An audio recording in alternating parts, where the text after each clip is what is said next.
already? Okay. Okay, we're going to call this meeting to order. Good morning and welcome to the February 23rd, 2022 Executive Committee meeting. We acknowledge that we are on traditional lands of the Treaty 4 territory, a treaty signed with 35 First Nations across southern Saskatchewan and parts of Alberta and Manitoba, and the original lands of the Cree, Saulteaux, Dakota, Nakota, Lakota, and on the homeland of the Métis Nation. To ensure social distancing measures are being met during this time, some of the members of City Administration are attending the meeting through video conferencing. I'd like to remind those that are attending through video conferencing of the following. Please ensure that your video cameras and microphones are turned off. If a member of council wishes to speak, use the raise hand function to place into the speaking queue. When speaking, remember to unmute your microphone and enable your video camera, and all votes will be recorded by a recorded vote. Reports will be considered at City Council at this meeting. Scheduled for March 2nd, the deadline for registration as a delegate for the City Council meeting is 1 p.m. on Thursday, February 24th. Once again, the scheduled meeting is March 2nd. To register as a delegate for the Council meeting, you need to register by 1 p.m. on Thursday, February 24th.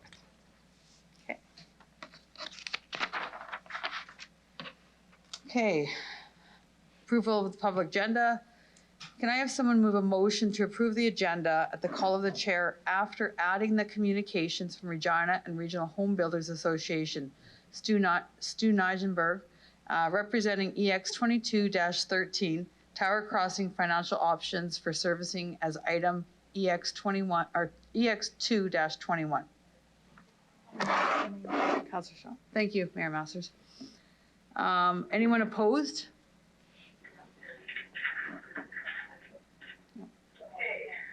No. Seeing none, carried. Yeah. Approval of the minutes. Can I have someone move a motion to approve the minutes from the meeting held on February the 9th, 2022?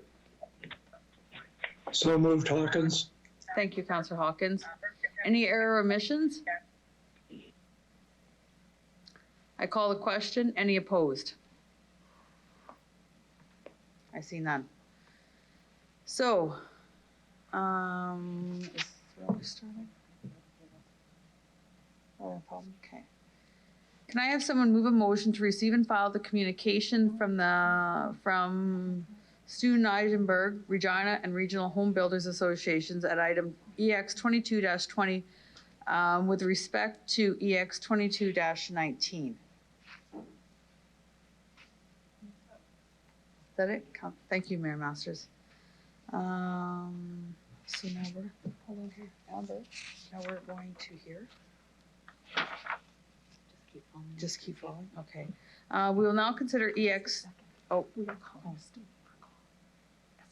Okay.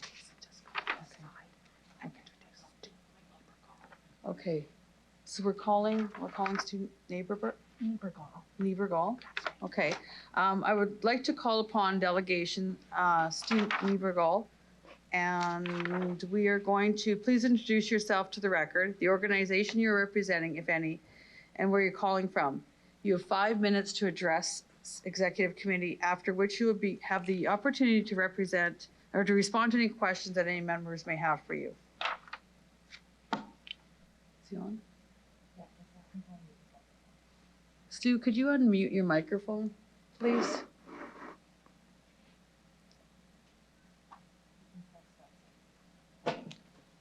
You can also press *6, Stu, if we can't hear you. Is he on the call? Hear me now? Yeah, I can hear you now, Stu. Can you hear me now? I can. Thank you. We got you. Excellent. Okay. Excellent. Thank you very much. Yes, please go ahead. This is Stu Niebergall, the President and CEO of the Regina and Region Home Builders Association. Thank you for providing me the opportunity to share some perspective.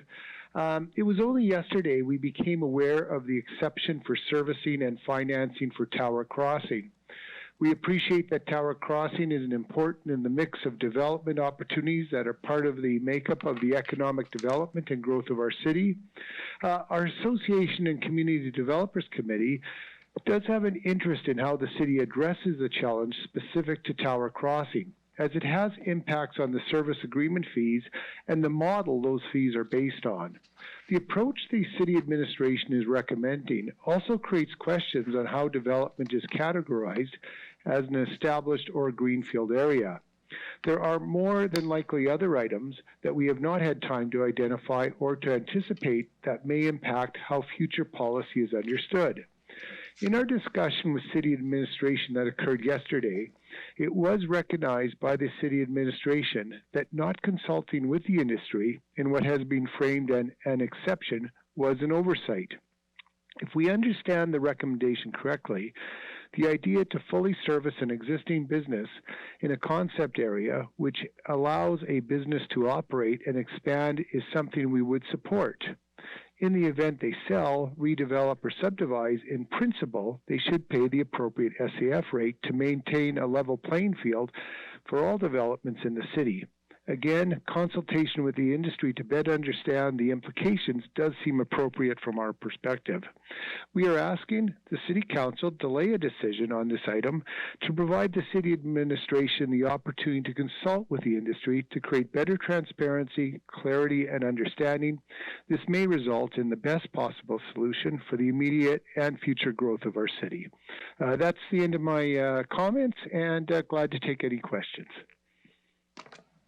Thank you very much for your presentation. Does any members have any questions for the delegate? Councillor Sikiniak, please go ahead. Thank you. So you're requesting that this application be delayed for further consultation. So that would be with the Regina and Region Home Builders Association. Is there other folks that you have in mind representing who might be relevant to consult with if there is a delay? Yeah, I mean, I think it really is with our land development group. That is really, committee that is part of the association. And so I think for the most part, that does capture most of the development community in the city, other than potentially a few, smaller developers that we may or may not be aware of. Okay. And then my next, potentially last question is, how much time would you folks need to be able to provide feedback on this proposal? Yeah, I don't think much time at all. We can meet really, very quickly on this. I think there are some questions and some thoughts that, we need to just work through with the administration to better understand. And, then we would be able to come back with, a better perspective, one way or the other, because our questions are more clear. And we've even had more time to think out what is the appropriate questions to be asking. Okay, thank you. That's all I have. Great. Thank you, Councillor Sikiniak. Mayor Masters, please go ahead. Good morning, Mr. Negrell. Thanks for your presentation. In your presentation, you stated that opportunity to consult with industry to create better transparency, clarity, and understanding may result in best possible solution for the immediate and future growth of our city. What does this mean relative to the annexation of existing developments? Well, again, those are things that we probably have to have, just a somewhat of a better understanding. Again, this particular project, how the service agreement fees are going to be used related to it. Those fees and the model are made up of a numerator and, being the cost of the infrastructure across the city, a denominator, the amount of land that is being utilized. It is on the peripheral side of the city. So, how that gets classified, or the discussion about, what creates something that is established, what is not. I don't want to speak for, Forrest or Harvard as an example, But just, when I'm thinking of this on, again, the relatively short notice, I mean, I wouldn't be surprised if they wouldn't have some questions. I mean, their own project across the highway, was annexed at the same particular time, and there's been no exceptions to their development. So, I mean, these are just some things that I think we just need to work through, and may have some thoughts one way or the other. But again, just to understand better what the city's perspective is on this and how the decision-making process is occurring around this. There hasn't been time to distill this information. Thank you. I'm not sure that answered the question of what does it mean relative to the annexation of existing developments, but I'll move on. You have an annual meeting to discuss service agreement fees, correct? There's Yes. Consultation annually? Yes. Yes, we meet with the city administration on an annual basis.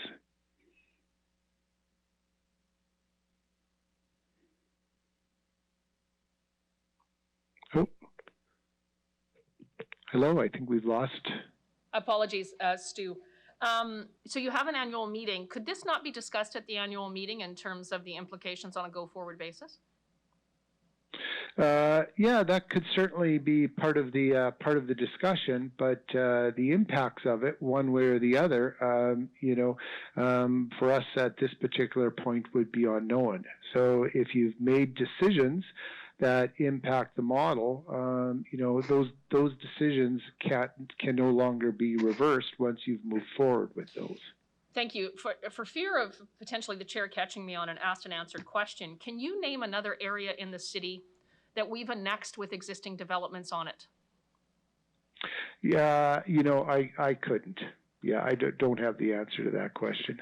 Is your impression that the annual meeting you have to discuss the ASF model provides oversight to the group then over policy from the City Council? Yes, for the most part. I mean, again, there's always lots of significant details, that have to be worked through, and those discussions can get fairly detailed down to very specific areas. So, as an example, the last time we did a review on the SAF model, I mean, there was discussion about creating area rates. Collectively, the city administration and the industry decided that was not the best route to go in terms of creating area rates, and to stabilize things and have a system that was very, very very citywide. Again, with our brief discussion with the administration yesterday, although nobody used the word really area rates, other than maybe this is a pilot project for this for area rates, that would be a significant change in the approach the city would be taking, around the service agreement fee model. And so again, we've had no discussion about that, and this would seem like a departure from that. And maybe we're misunderstanding all of this. We just don't know, because again, that discussion hasn't happened. Okay, for better understanding, you're suggesting that the industry group that administration works with has oversight over SAF fees from the City of Regina. Yeah, maybe oversights, now that I think about it, it's not necessarily the right word. I mean, the city administration has the oversight on the SAF model, but we provide lots of input into it, right? Thank you. My understanding from the SAF fees is that there are greenfield area development charges. And yes. As the area before us is not greenfield area, what would the discussion entail relative to this particular, frankly, exceptional circumstance? Yeah, I mean, I think you've captured the point that it is an exceptional circumstance. So I know, again, in my brief conversation, yesterday, with the city administration, it was pretty gray on what the criteria is that is classifying this as an established area or not, right? And, because as it does, for the most part, sit on the peripheral of the city, although there are some existing businesses, there. So again, is our SAF rates being used to fund any of the infrastructure updates that are going on in place? That's not clear to us. Again, maybe they're not. But how these things would shape their way out, again, it's just very unclear. And I think at the end of the day, some developers, may have concerns, if if the SAF they have been paid into are somehow used in a way, that's their competitors are having an unequal, playing field to that, i.e., if they're exempt from SAF fees, that's a $300,000 a hectare advantage over others within the marketplace. Again, we may be misunderstanding all of this. We just don't know. Thank you. One final question. Is 0.5% on the hectareage fee a threshold of materiality for you, in your opinion? Again, the 0.5 is probably fairly minimal. However, because the model is essentially a numerator and a denominator, when you take those hectareages, the amount of hectares out of the model, change the denominator, the impact of that might be greater than that. Again, we haven't seen that calculation, so we're just taking that number at face value. Thank you very much, Mr. Niebergall. Thank you, Mayor Masters.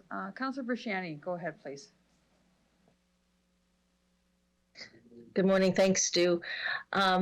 So just back to city administration and the development or developers that meet once a year on for these fees.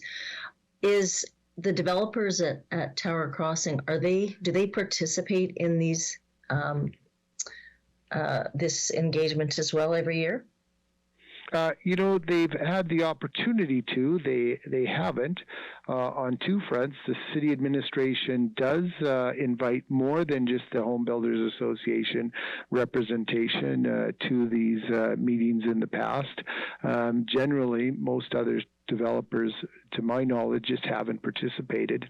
And then in terms of the members of Tower Crossing who make that up, we don't know them well. We have, though, bumped into them over the years, and they've had several invites to over the years to join our associations so they could be part of that broader conversation inside our group, but, to this point have chosen not to. Okay, so for this engagement, that would be a huge piece to have them there moving forward when we're talking about service agreement fees.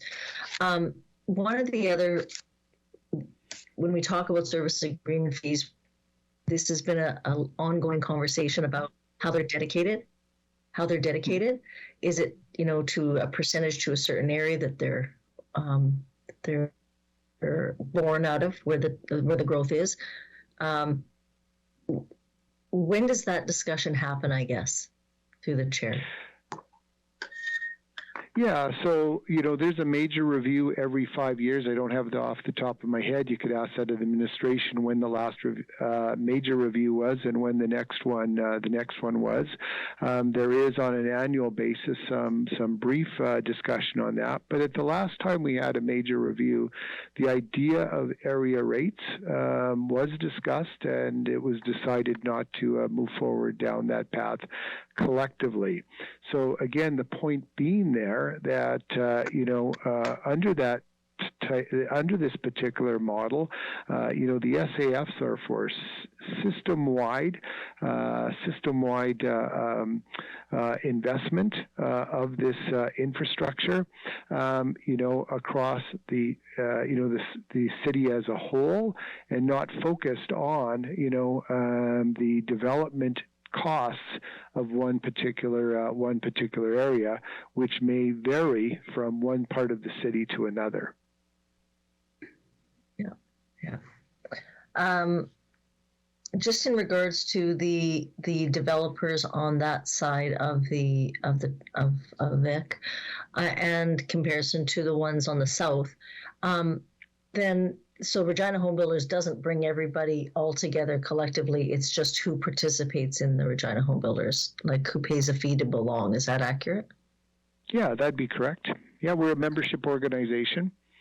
So, we consider ourselves the voice of the industry, and although that doesn't include everybody, it includes, the majority of the development community and the majority of the home building community. And, that voice, comes together under our umbrella.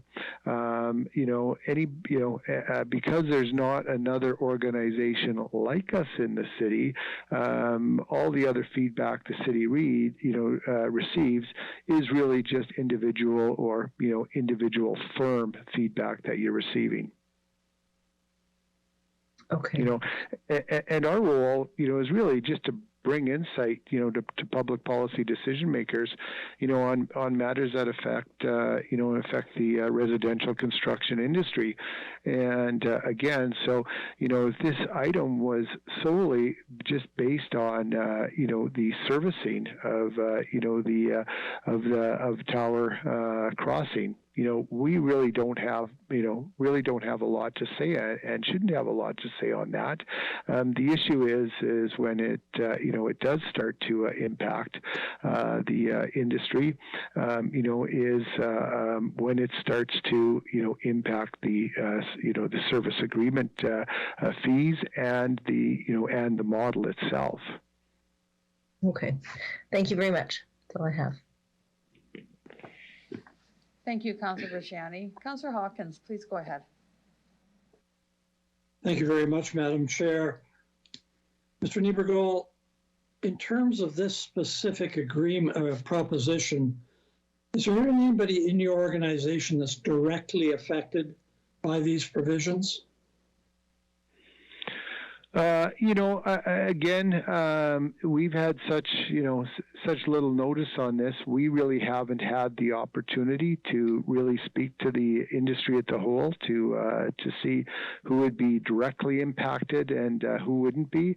But again, I think the item here that we just need some, are asking for some better understanding related to it, is the impact on the fees and on the model. That's the part that looks a little bit differently, and I guess that probably really comes down to understanding what makes you exempt from the model, what doesn't, and in this case is funding from the model being used to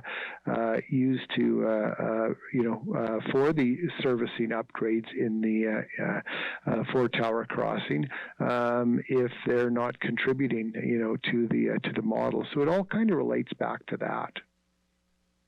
If I understand you correctly, through you, Madam Chair, your concern then is you're worried that this will set a precedent that will somehow affect the model. You're concerned about a precedent being set. Is that correct?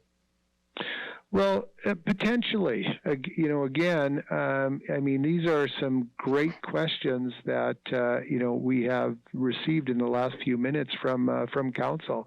Again, we just, unfortunately, and no fault, it just, the missed opportunity here to just have that discussion with the administration for us to have a better understanding so that we could, determine whether what you've just raised is a significant concern or not. Maybe we're making a mountain out of a molehill, or maybe it's the other way around. We just right now don't know. You're experienced in this area, and you're also familiar with the development on the on Tower Crossing.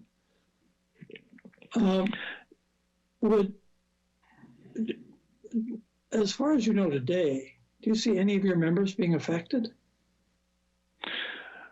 Well, yeah, I mean, I guess the item would be is that, if the city is making decisions that are, again, adding that are changing the SAF model, so, increasing costs in the model and removing hectages out of the model. So you're taking Tower Crossings, for example, and moving that into an established area. If it's right now categorized as a greenfield area, we don't know that.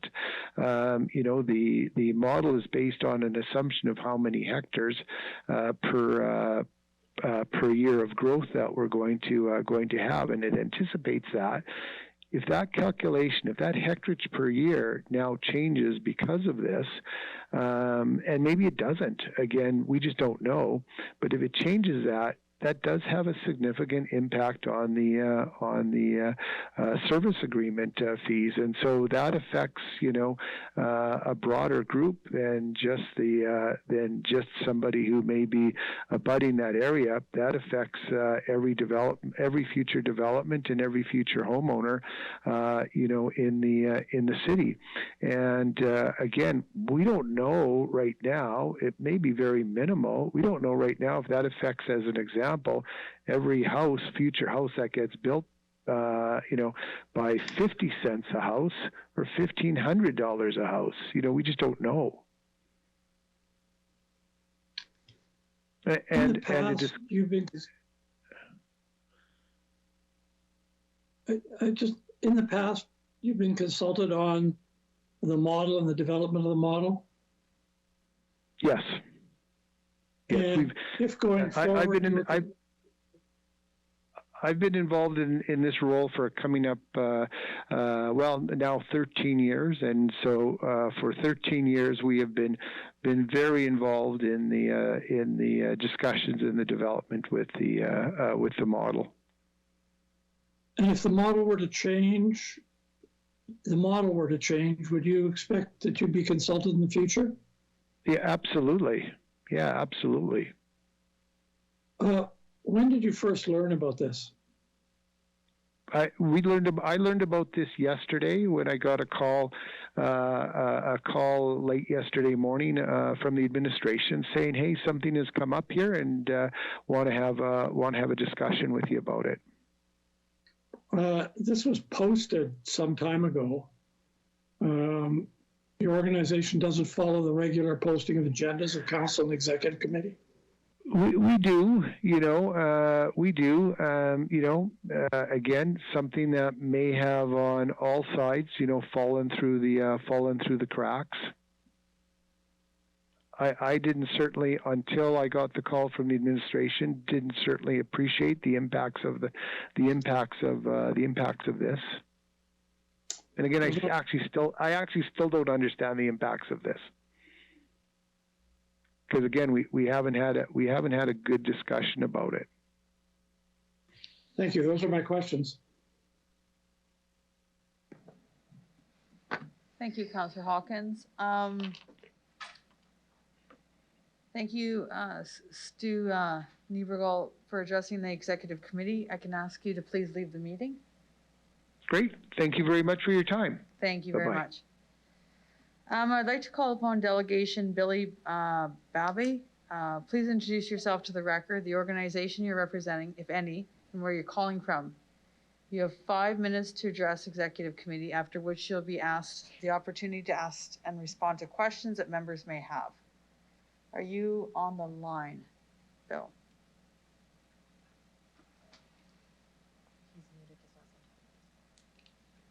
Mr. Babby, could you please unmute your phone?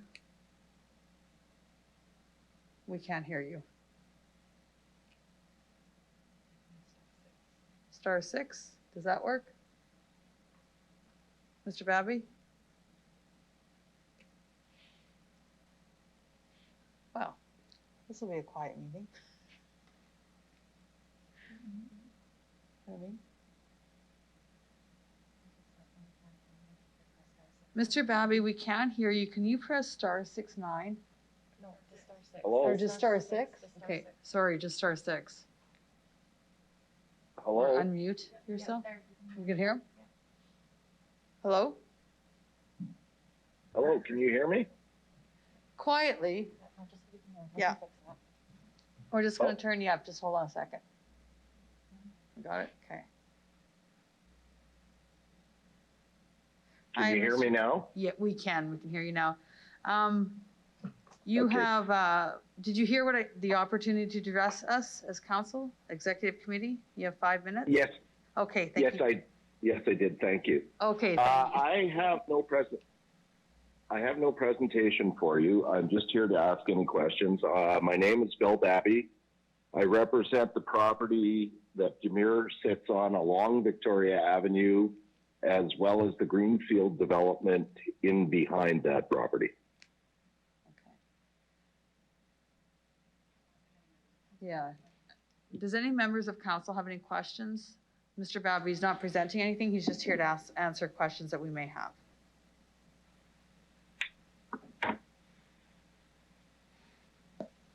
Mr. Babby, I don't, oh, sorry, one second. Councilor Berciani, please go ahead. Thank you very much, Bill, for coming forward.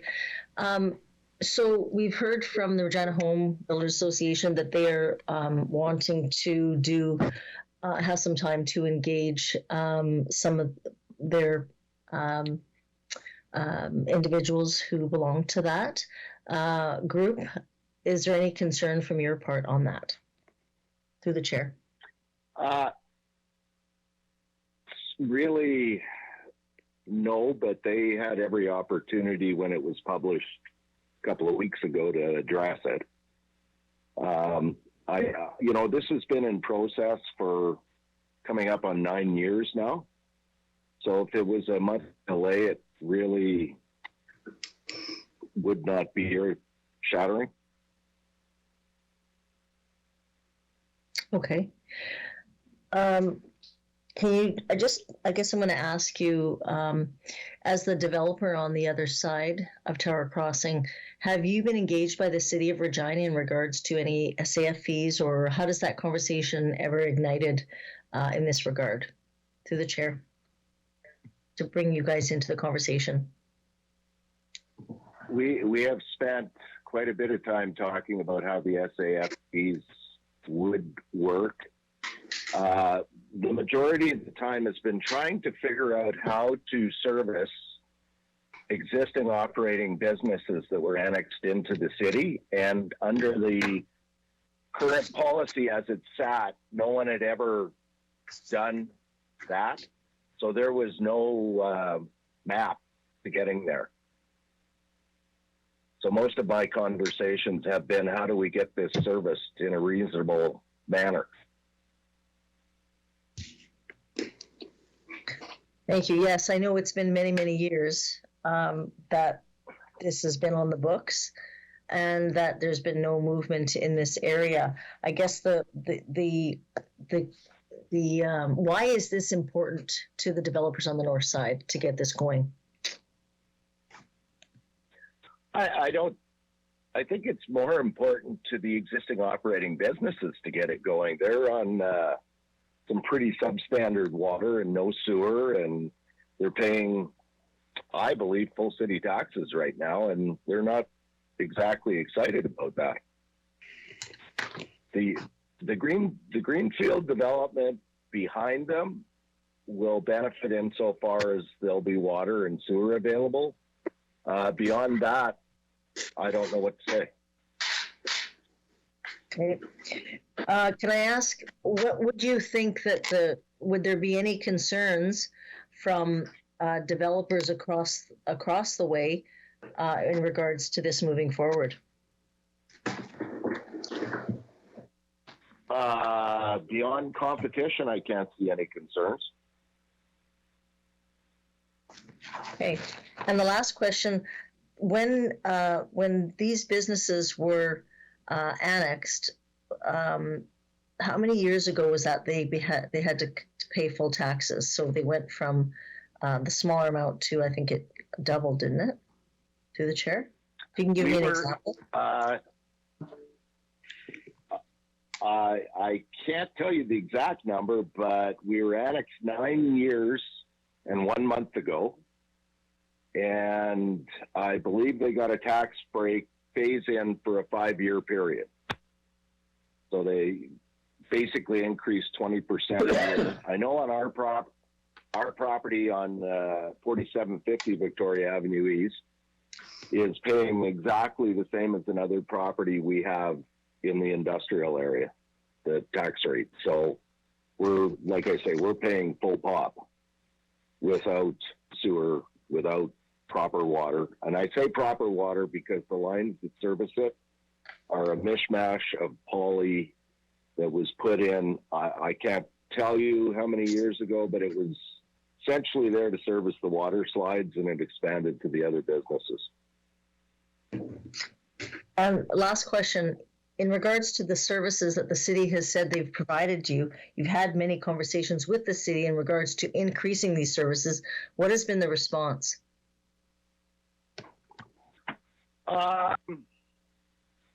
Very good in the last 5 months. Prior to that, I don't believe the city had a will or was prepared to concentrate on or figure out how to do it, because it's something they've never done before. I've checked lots of jurisdictions in the country, and very often not very often does a municipality annex operating businesses into the city.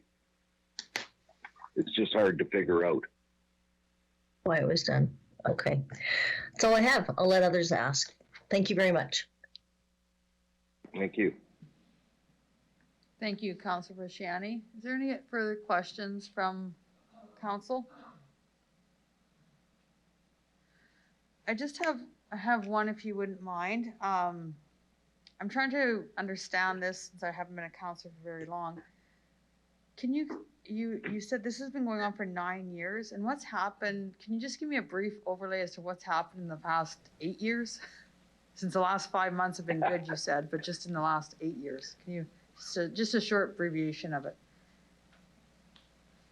Well, myself and my partner spent quite a bit of time trying to figure out how to bring because it's two different kinds. Greenfield is totally different from existing. We spent quite a bit of time.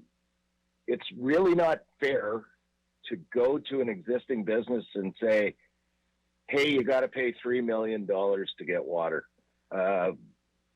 It just didn't seem reasonable. So we worked at length to come up with a solution, which we presented to the city, I believe, about 3 years ago, which really didn't get anybody excited. It detailed deferral of SAF and all sorts of stuff, and we just couldn't get it to the end. But of recent, that seems to have changed. There is no deferral of SAF. It's being structured in a different manner, which we find palatable to move forward. And, you know, previous to this, the city was not even remotely considering providing any funding for the existing businesses so they could get water and sewer, which has changed, which I believe is the big change.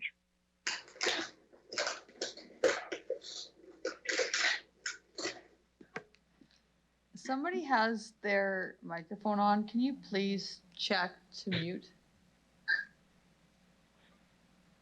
Thank you.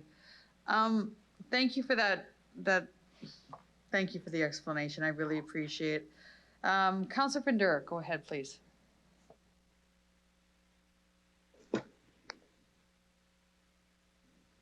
Okay, I'm trying to get my microphone on now. Thank you. Mr. Babby, most questions were asked. I have one question.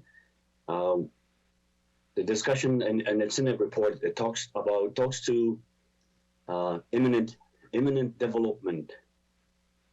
In the situation of Tower Crossing, you talked about water. You have no sewer.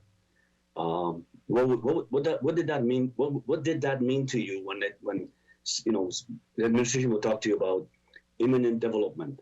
How can you get to that point over the years? Well, originally we thought that the city would be a little bit more pliable, but it became readily apparent to us that the policy was the policy. And probably 5 or 6 years of this, when I walked in to talk to administration, the policy was first developer and pays for everything. And I said, hang on, guys, there's existing businesses and you want me to pay for their sewer, water, etc. And they just were stuck in the sand and said, yeah, that's our policy. And I tried to point out that this was not a typical annexation because of the existing operating businesses, but it fell on deaf ears for quite a while. So there has been a big shift in administration insofar as they're prepared to talk and come up with some creative solutions to getting services to the existing businesses. Okay. And just to one more question, I'm not sure, I've been listening pretty quiet here. When the previous delegation talked about annexations of the South Victoria lands to the north, comparing to be the same, what do you say to that? I believe they were annexed at the same time. I really wasn't paying attention to the south. They don't have any operating businesses beyond Memorial Gardens, and I don't know how they address that. Okay. Mr. Bebby, thank you very much. Thank you, Councillor Fundura. I see no further questions. Thank you for addressing Executive Committee, and I'll ask you to please leave the meeting. Thank you. Okay. No, this one, yeah. Can I have someone move a motion to receive and file the communication from Stu Niebergel, Regina and Regional Home Builders Association at item EX 22-21 with respect to EX 22-13? So move, Bresciani. Thank you, Councillor Bresciani. Any opposed? All right, I see none. Thank you. We will now consider EX 22-13, Tower Crossing Financial Options for Servicing. Thank you. I'll call Autumn Dawson from Administration to introduce the report. Thank you, Autumn. Thank you, Madam Chair. So this report brings forward servicing solutions for an area of land within the Tower Crossing neighborhood that's unique as it was subject to a recent boundary alteration and, as we heard, has existing businesses on it. So on January 1st, 2014, the city carried out a municipal boundary alteration for the Tower Crossing neighborhood, including those existing businesses from the Arm of Sherwood. Typically, land included in a boundary alteration is vacant, and so it's either in agricultural or rural farmland status. However, in this case, the existing businesses that were previously developed through RM processes were brought into the city. So just as a reminder, there were changes approved recently for the secondary plan and zoning as recent as the last council meeting to align the land uses for this neighborhood. These policy and regulatory changes had full public consultation, and the servicing solutions presented in this report finalizes the work related to the boundary alteration. So the City of Regina has been actively working with this landowner stakeholder group since July 2021, but as one of the delegations mentioned, this has been an ongoing conversation for these businesses. Throughout the recent stakeholder meetings, they have identified the following concerns. the need to keep the existing service road, the need for city water and sewer services, the need to redevelop as required, and the need to be recognized as existing businesses that were brought into the city limits. So this report presented to Executive Committee and the previous zoning report and secondary plan changes addresses the above concerns identified by the stakeholder group. So this report provides options to resolve the servicing issues for the existing businesses in terms of water, wastewater, sewer, and roads. Although the existing businesses do have access to city services except for sanitary, the recommendations in this report bring forward solutions for full urban integration. In addition to the servicing options, the report addresses some of the concerns that were brought before you today on the application of the development levies for the established business area. And the report amplifies how this area is being addressed as a unique development area. Thank you. Can I have someone move the report? Hawkins. Councillor Brasciani, thank you. Any questions from the members on this report? I will start since I moved it if I can. Okay, go ahead. Thank you. Just a question for administration. So if we annexed the land back in was 2009, why would we annex the land and then kind of leave it for this many years for these businesses to not have the services that normally a city service would be required to have? So if it's water, sewer, that kind of thing, why would we leave it for this many years? Through the chair. Through Madam Ms. Chair. Dawson? So the annexation occurred in 2014, and the policy in place until this report is presented to you requires that as development occurs, that the developer would be, or the developer of that land or the landowner that's wanting any changes to the land would be responsible for bringing services in. And the delegation, Mr. Babby, was speaking to that and how that would be applied, but it may not be practical in a situation where you have a collection of landowners and not a single developer. Absolutely. So we can see that now that we've got many landowners, not just one, and that being very hard to do. So again, the question being is that why, when the city saw this, there's many landowners, why would we have held them to tow in that direction? Through you, Madam Chair, I guess the problem didn't really surface until after the annexation occurred and development wasn't occurring, and then we started working with this landowner group to find resolution to that and see how we could get, I guess, inspire development in that area and try to make that work for all parties involved. I might ask Mr. McCall, who is the project file manager on this project, if he has any further comment.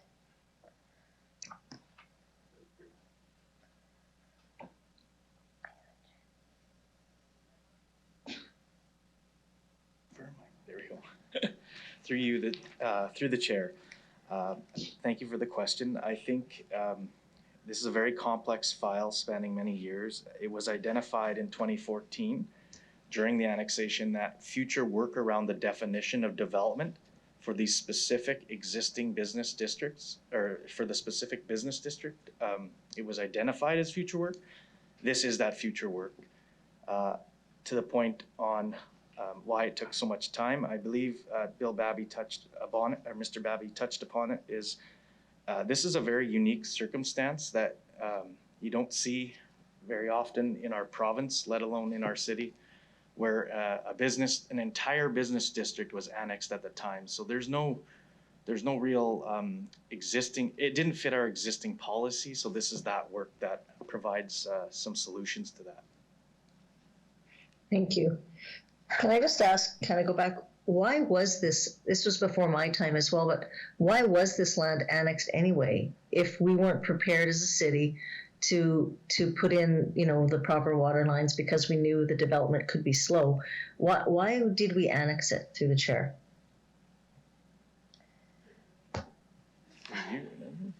Through you, Madam Chair, I might ask Mr. McCall if he recalls that conversation. I think generally with respect to annexation, it's the city getting ahead of its growth plan. So bringing in lands to control that future horizon of growth, whether it's greenfield growth or in this case, an established area that's brought into the city as part of that annexation process. So. Okay. Thank you. In regards to the city services, and we then went in and started charging, they were given a 5-year, and I remember them coming back and had asked, a few of them had asked, we still don't have the services that everyone else has when you pay taxes. So why, again, would have we not extended that when we knew the growth wasn't there? And to rather than making them pay full taxes. Through you, Madam Chair, I believe that was a question that was presented to council at the time, and the direction was that we would not extend that. Thank you. Yeah, I do. You're right. That it was correct. It did come to council, and that was the debate on the council floor. The last question I have in regards to this development on the north, how as a city do we engage these developers? So we hear from Regina Home Builders, and they've got their group, their collected group. What about these other developers? And I've heard from many of them over the years on my time on council, and almost feeling that administration has deaf ears, that they're not listening to the concerns that they've had where they're paying taxes and they're not getting the city services. Like if there was a fire out there, they'd have to bring in their own fire crews, things like that. So how do we actually engage ones that are not included in the Regina Home Builders, and in this group would be particular, and also existing businesses that would be affected? Ms. Dawson? Yeah, through you, Madam Chair, specifically for the servicing agreement fee conversation, many of these landowners were included in the invitation to engage with administration on those conversations. And so we do try to get as many stakeholders that would be impacted by the conversation included in the conversation. Should they choose not to be a part of those conversations, that is completely within their purview. How do we engage those through the chair? How do we engage those developers? What's our process? Yeah, through you, Madam Chair, I might ask Mr. McCall. He was involved in those processes and has a better understanding of how those have occurred in the past. Through you, the chair, thank you for the question. The engagement of the servicing agreement fee or development charges annual review is an open invitation sent to all of the Regina Region Home Builders Association and all other known active developers within the city. We don't necessarily invite every single landowner. It's most anybody that's had an active servicing agreement within the last kind of 10 years. That's kind of the loose framework. The process itself is an iterative process. You heard Mr. Niebergall talk about, to oversimplify the model, it's the total costs of all the projects that we're planning to build for growth over the total land. So it's really just one number divided by the total land area at the end of the day. So the iterative process is typically centered around the actual project list. So that's the projects that we're going to build to support growth as part of the money that we collect from developers as they grow. So we send out, there's various lists related to each individual kind of, I'll call it infrastructure title. You'll have transportation, water, sewer, etc.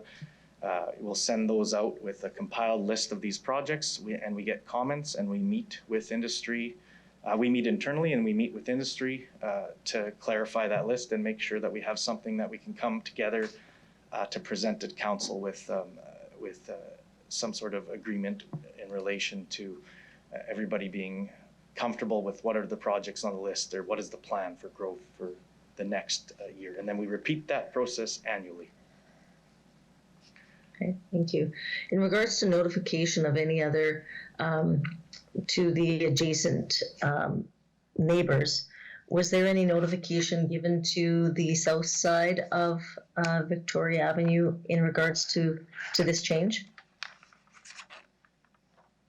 Through you, the chair, there was notification given through the zoning report, not through this specific report. The zoning report, just to be clear, when was that sent and done? Through you, the chair, council approved that on February 16th, so it would have followed the public consultation process to meet that deadline. Thank you. And I guess I'm just going to ask the question, the last question I have in regards to the water and the sewer and the full taxes. Do we have other areas of the city that would be affected in the same way as this one, where haven't been able to fulfill we're collecting full taxes and we haven't been able to fulfill the necessary services through the chair? Or is this a one-off? Through you, Madam Chair, Mr. McCall was going to take that question.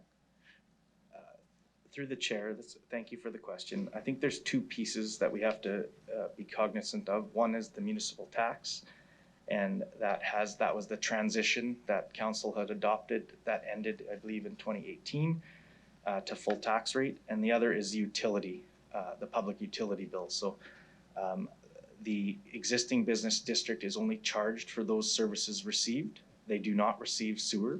They're only charged for water and stormwater. And with respect to the taxes, that was that report that was brought in 2017 and council made the decision not to extend the tax abatements. Okay, that's all I have for now. I'll let others ask. Thank you. Thank you, Councillor Brasciani. Councillor Hawkins, go ahead, please. Thank you very much, Madam Chair. I'm going to speak in favor of this motion. This has been a problem, has been pointed out for many years, and the problem is quite a simple and straightforward one. With the annexation, the existing business development was required to pay full taxes and did not receive full services. And there's a manifest unfairness in that. What this motion says is that the city administration has worked with that group of people and with others to find a solution. And what it's done is found a solution which is fair to everybody. I think that's a major accomplishment. This does not change the service agreement fee model. It is a unique situation, it is an exceptional situation, and it addresses that situation. The model itself, the service agreement model, stands. If going forward, there are other situations that need to be addressed, or if it turns out that this exception is somehow more generalized, which is entirely speculative, there will be opportunity for input into changes in the model. But it's important to keep in mind that what we're dealing with here is an exception, not with the model. I think it would be unfair to delay this any further. I think that we've got a good agreement here. I think the existing businesses in the area want to move forward with some certainty, and I think we want to encourage for future development with this certainty. So I support this, and I ask councillors to support it, and I think this is something that should go forward today. Thank you very much. Thank you, Councillor Hawkins. Mayor Masters, please go ahead. Thank you. Through you, Chair. I'm looking at the presentation and having listened to Mr. Niebegall, President of the Regina Region Home Builders Association. There is a note in here that there was a discussion that occurred with city administration, and it recognized by administration that not consulting with industry in what has been framed as an exception was an oversight. Could I have administration speak to that particular issue? Ms. Johnson? Yeah, thank you. Through you, Madam Chair, administration reached out and we were hoping that they had had a chance to review the report and just checking in with them. We had some conversations with the land developer to the south as well, just making sure that they had had an opportunity to review. And through those conversations, recognize that they should have been placed on the interested party list to receive a copy of the report when it was published. And so that was an oversight, so that they weren't directly notified and would have had to go onto the agenda themselves and review a copy of that. Thank you. And so you're suggesting that interested parties get notification of what are basically public reports. It's just to queue them up. That's right. Thanks, through you, Madam Chair. So consultation wasn't an oversight, merely the distribution of the publicly released report. Yeah, through you, Madam Chair, I'm going to ask Mr. McCall to address that more specifically. He was involved in that conversation. Yeah, through the chair, I believe Ms. Dawson has captured that. I would add maybe this is a long project it's a very complex file, and I think one of the pieces of that you can take a look at this from is which I had a conversation with Mr. Niebergall about, was if you took these same lands and put them in off of Park Street, for example, we had just had that conversation on an intensification, and that was the approach that the administration had taken, was, you take these lands and you put them in the city. Well, it doesn't seem appropriate to charge the servicing agreement fees in full as they were a greenfield developer. On the consultation, if consultation is required, I mean, we can do consultation. But yeah, the intention with respect to the conversation I had was that we had missed them on the interested parties list, and that may have given them a little more time to, or would have prompted them to give them the notification to look at this report. So, thank you, Mr. McCall. Through the chair, I'm going to come back at you, Mr. McCall.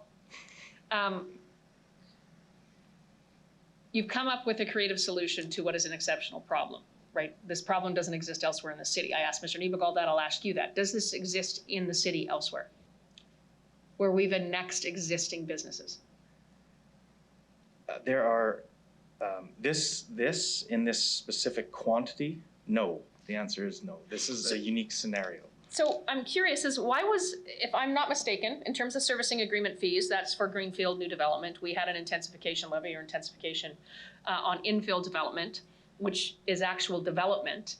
So these properties were never going to be developed, the existing businesses as they stood, and were we waiting until they did? Until they developed in order to apply a development levy, or, because service agreement fees, according to our own city policy, established areas, which I would presume that when we annex them and they were existing businesses, becomes an established area then. Through you, Madam Chair, you can charge servicing agreement fees on areas within the model that we were moving forward with was that we would charge servicing agreement fees for these properties as they developed out, and as Mr. Babby had described, it's difficult to get a number of landowners in agreement with in terms of servicing the lands. Established an intensification area is a boundary, established on a map. So an intensification area, these lands actually fall outside of that, so they're actually in not the intensification area. What Mr. McCall was saying is that we can treat them the same as those lands within that intensification area, which is essentially, and correct me if I'm wrong, Mr. McCall, but it's within the ring road boundaries. But I'm wrong, so let Mr. McCall correct me. But there's a mapped intensification area, and then the others would be charged in accordance with the SAF policy. So an SAF is to be charged on what? A servicing agreement fee, through you, Madam Chair, is servicing fees that you would charge at the time of subdivision for additional on-site and off-site costs because of the development occurring. And we use the SAF model to calculate those fees and apply them broadly throughout those areas that the servicing agreement fee applies. Has there ever been a subdivision application by the existing businesses on this site? Through you, Madam Chair, I might ask Mr. McCall to address that, and if he knows that. Through you, the chair, not that I'm aware of. So SAF fees don't apply unless a subdivision application is made? Yeah, through you, Madam Chair, SAF fees are triggered at the time of subdivision, development levy fees are triggered at the time of a development permit. So we do have the ability to, if they haven't been charged servicing agreement fees, because you can't charge both, you can charge them at the time of development. Can we charge again if the RM has already charged service agreement fees? Through you, Madam Chair, the way that the legislation reads is you can't charge for a service twice. So if the RM charged for a particular service, we can't charge for that service again because the landowners have already paid once, and we should have contemplated that during the boundary alteration. Thank you.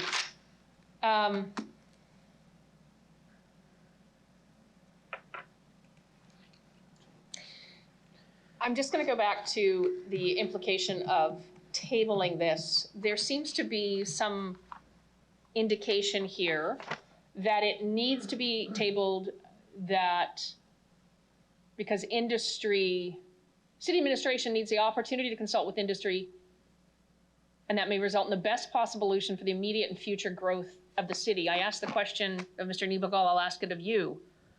What is the best possible solution for future growth of our city relative to the annexation of existing developments? What does that mean in your estimate? You're welcome to interpret it because I'm looking for understanding.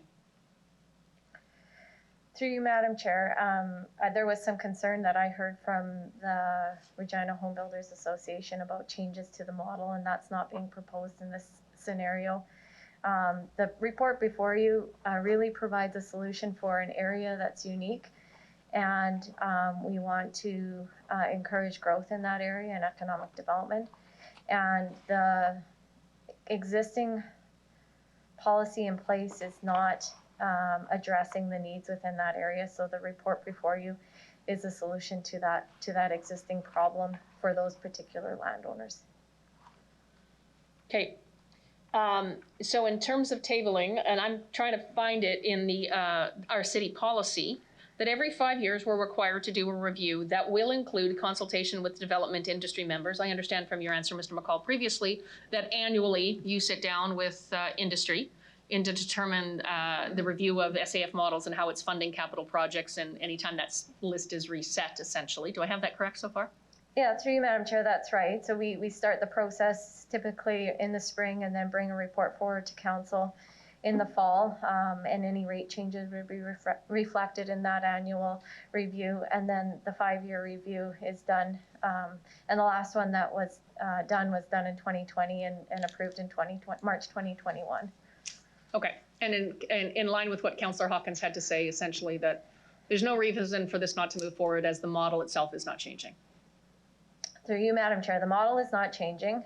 What is changing is we are removing the lands that are existing development from the hectarage, and so there would be a slight increase to the hectarage fee for the SAF for this year.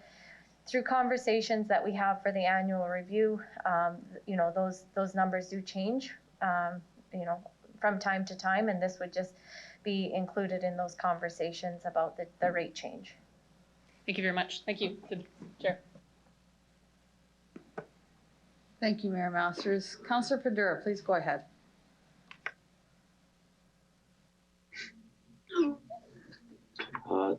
Thank you, Madam Chair. Okay, question. I've been involved with this part since 2014 and has been moving along and has been asking for different things. I'm excited to see this thing, and I'm excited that administration have figured out a way of moving this project forward. In the report speaks to just about every second year we were debating this. The landowners wanted to do something, even to the point where the landowners asked to be annexed back or to be reversed back into RM or Sherwood.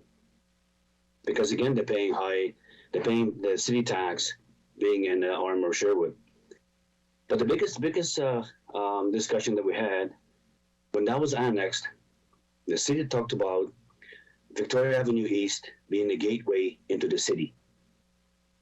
So what does that mean, gateway? What is a gate? On the south side, you've got things moving. On the north side, it doesn't look like a gate. So frustration just kept bubbling. No solution was made.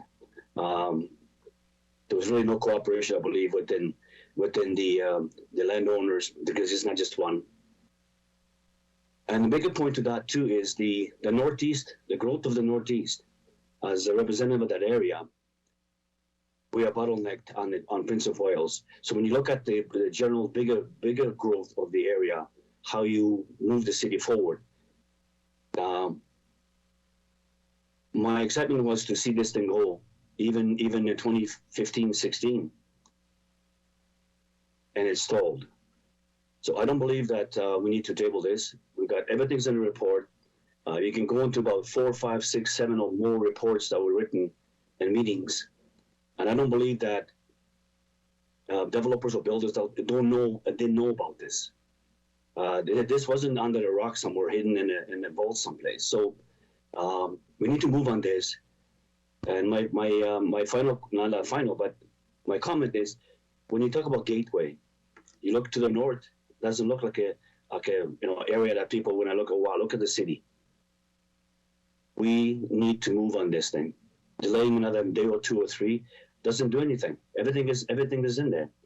And if you read a report, SAFs and however that works, it will all come out. I mean, I don't know, this build-up may take probably 10, 15, 20 years even. So we need to get this thing started. So I'm in favor of the report. We don't need to do any more investigation. Administration came up with a great plan. It's going to move things. It's going to put us on a map as a city. And again, when you drive into the city from the east side, what do you see? So we need to move on this thing. I'm in favor of this. And Councillor Hawkins made a very, very valid point on that. So thank you. Thank you, Councillor Fundura.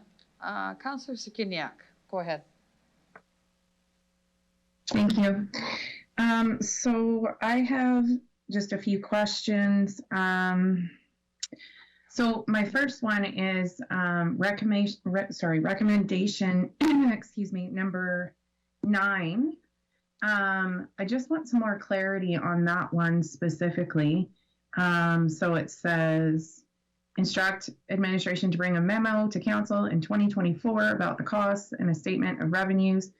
Just some background about like why that is being recommended, specifically why 2024. Ms. Dawson, go ahead. Yeah, through you, Madam Chair. I think that's being recommended because of a report back, but I'll ask Mr. McCall to expand on the reasoning behind that recommendation. Through the chair, Ms. Dawson is correct. This is a unique area. I think it's important to report back to council on how it's doing in a couple of years to allow for, this area specific policy to kind of set in and measure it. Okay, that's sufficient. Thank you. So also, can you give some additional information about why? So in my read of the report, the city is not legally required to pay for the water service, and this is being recommended. Just some additional information about why it is that it's being proposed that the city pay for the water connection. Through Madam Chair, I might ask Mr. McCall to go through the options that are included in your appendix. There's an option where we wouldn't pay for the connection, and then there's an option where we would pay for the connection. We are recommending the option where we would pay for the connection, but Mr. McCall would have more information. Through the chair, thank you for the question. I think there's a few concerns related to the water line. It's an existing water service. Through the annexation, we typically, through the boundary alteration, what we do is we typically take a look at these services and we install city water meters during the boundary alteration, which was done. One piece that what isn't clear is this is a joint private system that exists to supply multiple landowners. It would remove that risk. So you see these private systems used a lot in something like grasslands or maybe a smart centers like a Walmart area where they run their own private water lines to multiple businesses, but there's a Bearland Condo Association involved, and there's a clear owner if there was a leak or if something were to occur to that system. In this case, there isn't a clear owner on who would deal with that, and that is one of the concerns that was brought forward to this from the stakeholder group. It typically falls upon Mr. Barber with Bobcat of Regina to go out and repair any lines. So there's that portion. That's one of the opportunities. The other opportunity is related to fire flow. The city recently installed a hydrant at the request of the fire marshal to increase services to the area near a Village RV and Young's Equipment. So this would be an opportunity to take a second look at the entire network and install hydrants where necessary to kind of bring them up to that level of service related to fire protection as well. Okay, so as a follow-up, is it because it is in the city's best, like it's in the best interest of the city and our sustainable management of water services for this development? The reason why the proposal is for the city to fund this instead of putting the charge on those who, like the tenants of the area.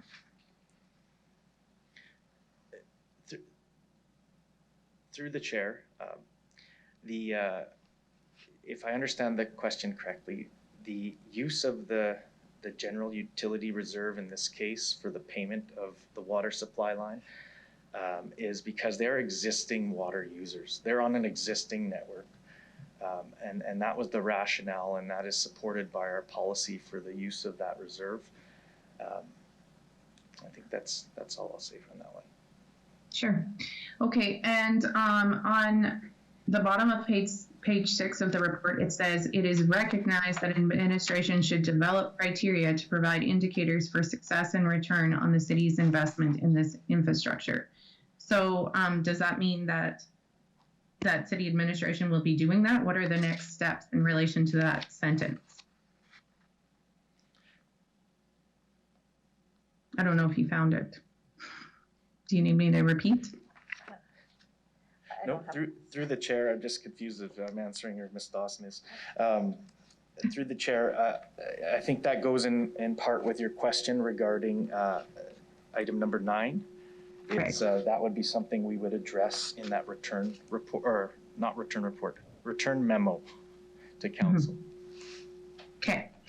Okay, now just a couple more questions. So in terms of the Regina Region Home Builders Association, so my understanding is there was a call to them yesterday just to make sure they had seen the report, and they didn't, and they somehow missed being on the interested parties list.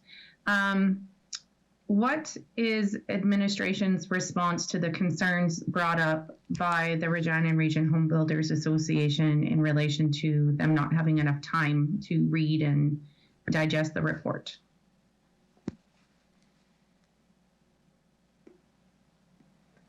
Thank you, through you, Madam Chair. I appreciate their comments and coming forward and discussing. I think those conversations can be ongoing. It's maybe walking them through the implications of the report and having a better understanding of what is occurring. At the end of the day, I don't think that we would be coming forward with a different recommendation after the consultation. There would be, impacts to the particular property owners that we are trying to assist and support through this report to ensure that they are, they have full urban services available to them, just like any other property owner would be expecting. Okay, thank you. And then I think my last question is, so in these instances where we miss somebody on the interested parties list, does administration have any thoughts about, in general, how we can better ensure that we're capturing interested parties when we are when reports are coming to council, so we don't find ourselves in the situation where someone is asking for an extension or to table a report because we missed them. Any general thoughts on that? Through you, Madam Chair, I mean, we are diligent in our process in terms of providing information to the clerk's office so that they may notify those property owners or interested parties or, associations. And in this instance, it was an oversight, and that's where we are. This doesn't happen frequently in terms of consultation and, putting them on a interested parties list, but I guess I'll leave it there. Looks like Mr. City Manager wants to speak as well. Thank you. Through you, Madam Chair. Again, these referenced oversights do happen. I think what's important for everyone to understand, though, is that we are here today at Executive Committee, and all interested parties can appear as a delegation at Council next week. And so there is always that fallback position where you may have been missed or you may not be able to attend this first more in-depth discussion, but that does not preclude you from attending at Council next week. And if the case is made successfully before Council, then Council next week could determine to table or refer or whatever. So the opportunity is never completely lost. Thank you, Mr. Nicol. And I'd like to bring this back to what we're talking about here. It's not the communication, it's actually the report in front of us. Councillor Sikiniak, do you have any more questions? I think that my question was entirely relevant to what we're talking about, and I don't have any further questions. Thank you. Councillor Massanelli, go ahead.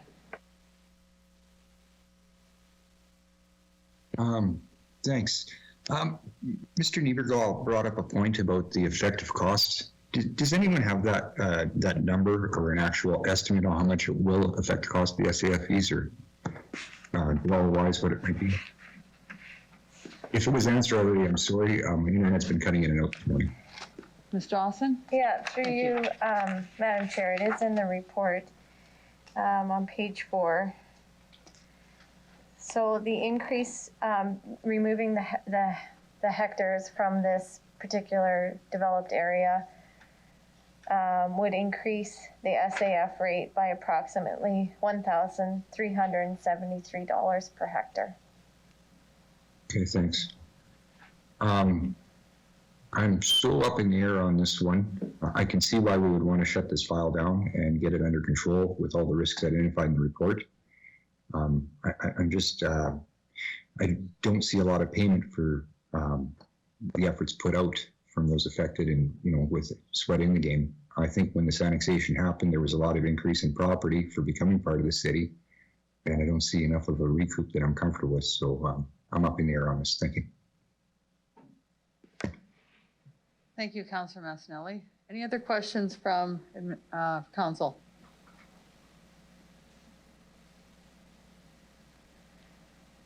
Okay, call the vote. Yeah. Okay, I'll ask the clerk to please call the vote. Thank you.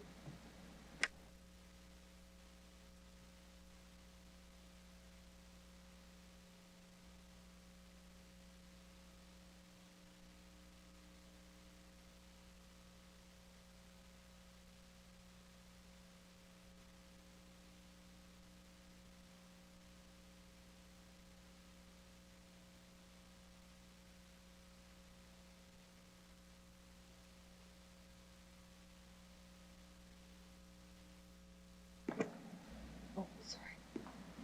Go ahead, Connie. Through you, Madam Clerk, the vote results is carried 7-1.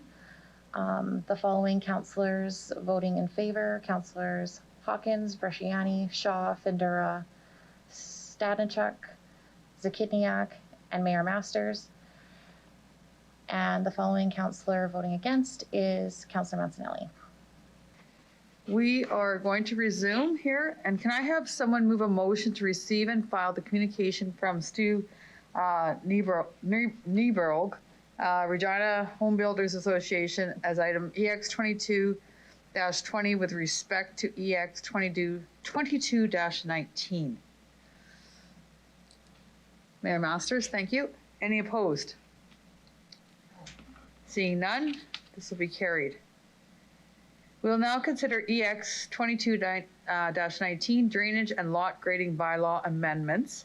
Can I ask Mr. Onright to please, from administration, to introduce the report? Thank you. Thank Mr. Onright. you. Thank you. Through the chair.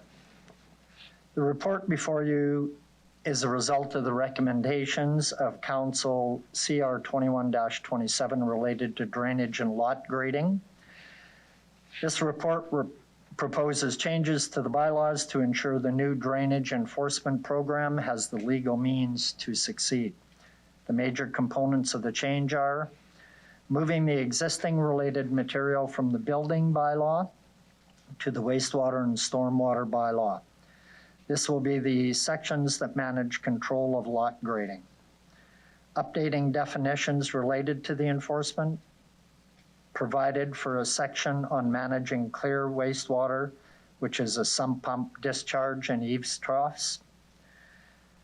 Provided for a section on drainage into the public drainage system to ensure we can protect our assets and the environment. The following changes are part of a broader approach to enforcement. Other work that we are conducting as a part of this is hiring a full-time drainage control inspectors to support this work, creating lot grading guidelines to support the education component, updating and creating web content and launching an awareness campaign on our lot grading standards, and review current processes that relate to the new program and evaluating changes from a customer service point of view. This report is about the changes to the bylaws to ensure the program has the underlying legal means to support it. The earlier portion of this project was approved by council and the budget was also approved. So this is just finalizing the change to the bylaws and getting the bylaws aligned properly so that proper enforcement can be done. The approach to enforcement will, of course, as noted in the report, there's a process map on how complaints or concerns will come forward and be managed by administration. So enforcement is really the last avenue that'll be taken if a resolution cannot be gotten to within the two parties if there are two parties involved. So with that, I'll hand it back to you, Madam Chair. Thank you, Mr. Onright. Can I have someone move this report with a friendly amendment to approve the recommendations at the City Council meeting on March 2nd? Bresciani. Thank you, Councilor Bresciani. Is there any questions or discussion that you have here? Any questions from committee?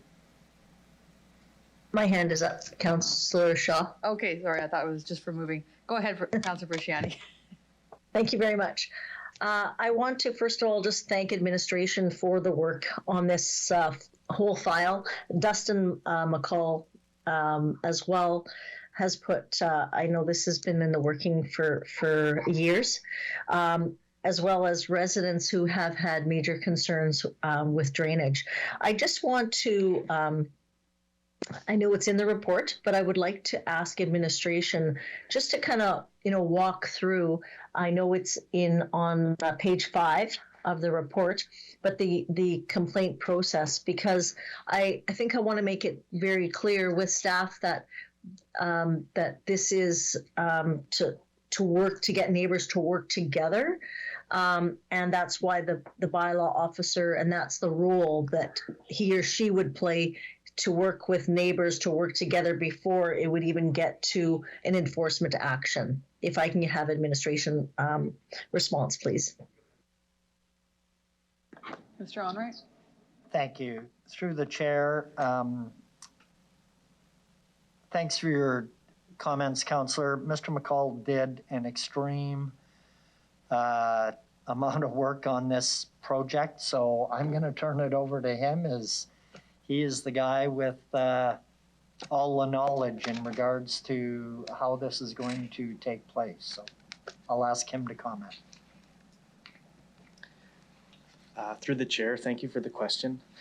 I think it's really important if you turn to page 5, we're talking about the figure 1 draft complaint process. So this isn't a solidified process. There's more work to be done in relation to once the positions are hired and once we have an understanding of the work. Sorry, I'm not sure where the feedback's coming from. That we would further elaborate this process and document it. But this is the proposed general process, and the first 4 bubbles there, drainage complaint, complaint analysis, complaint action, and resolution, are really your soft approach. So an example might work the best where, you know, I believe a lot of these will be just educating homeowners and going out with a knowledgeable personnel that has experience in drainage and understands general surveying, that can go out and say, hey, you know, your raised flower garden is too high in this location, and work with that individual to resolve the drainage issue. This approach isn't new. It's used by City of Edmonton and City of Saskatoon. You know, at the end of the day, the bylaw in front of you is for that back end, which is the enforcement action if we do not get any compliance from the individuals or individual that we're approaching. So.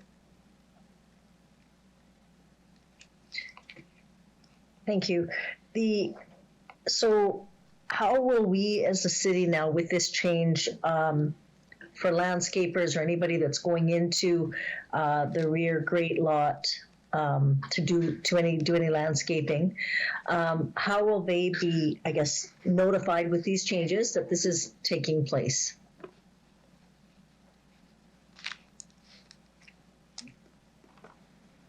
Mr. Oswald, Mr. Albright. Through the chair. So we have a list of interested parties that we will be reaching out to. We'll work with our communications department, and we will also be updating our website to ensure it contains all the current or changed information and explains the process should a resident want to proceed and put a complaint in. Thank you.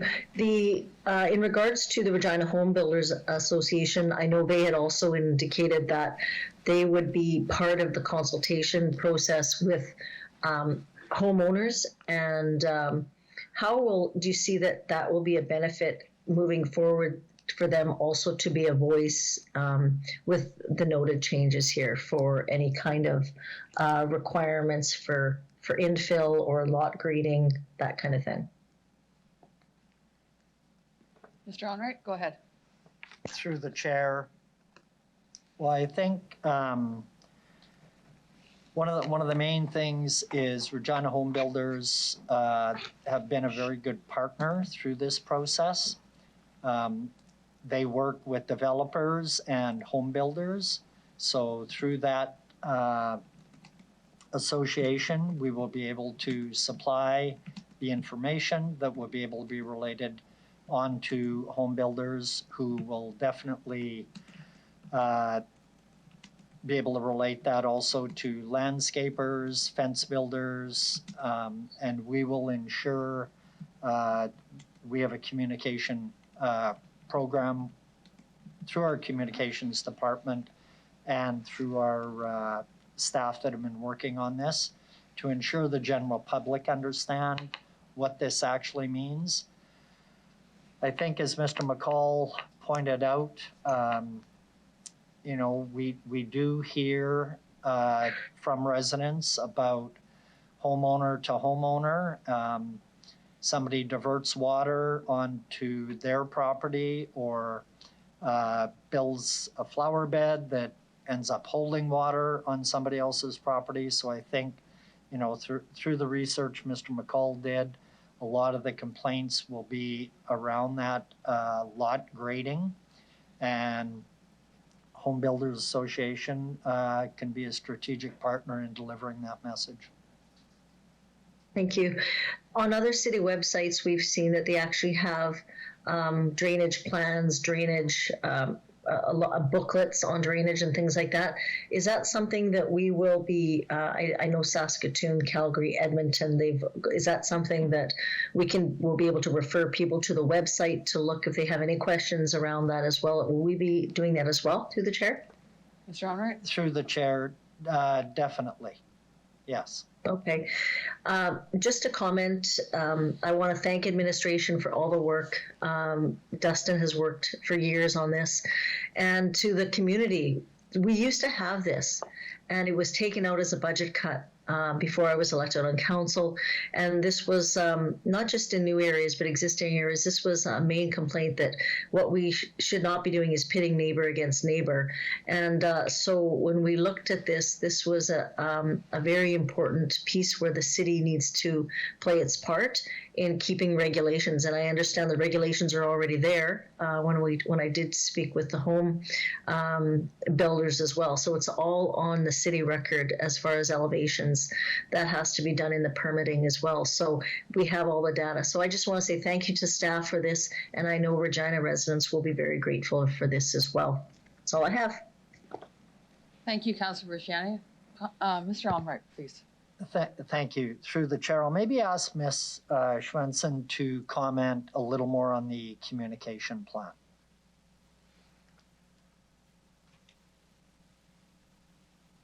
Thank you. Through the chair, I would just add that we are planning to do videography and photography.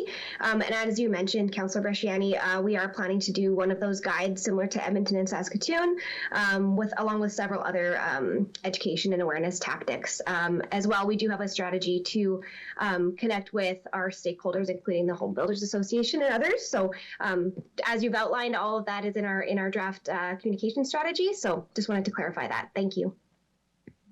Thank you very much. That's great. Thank you.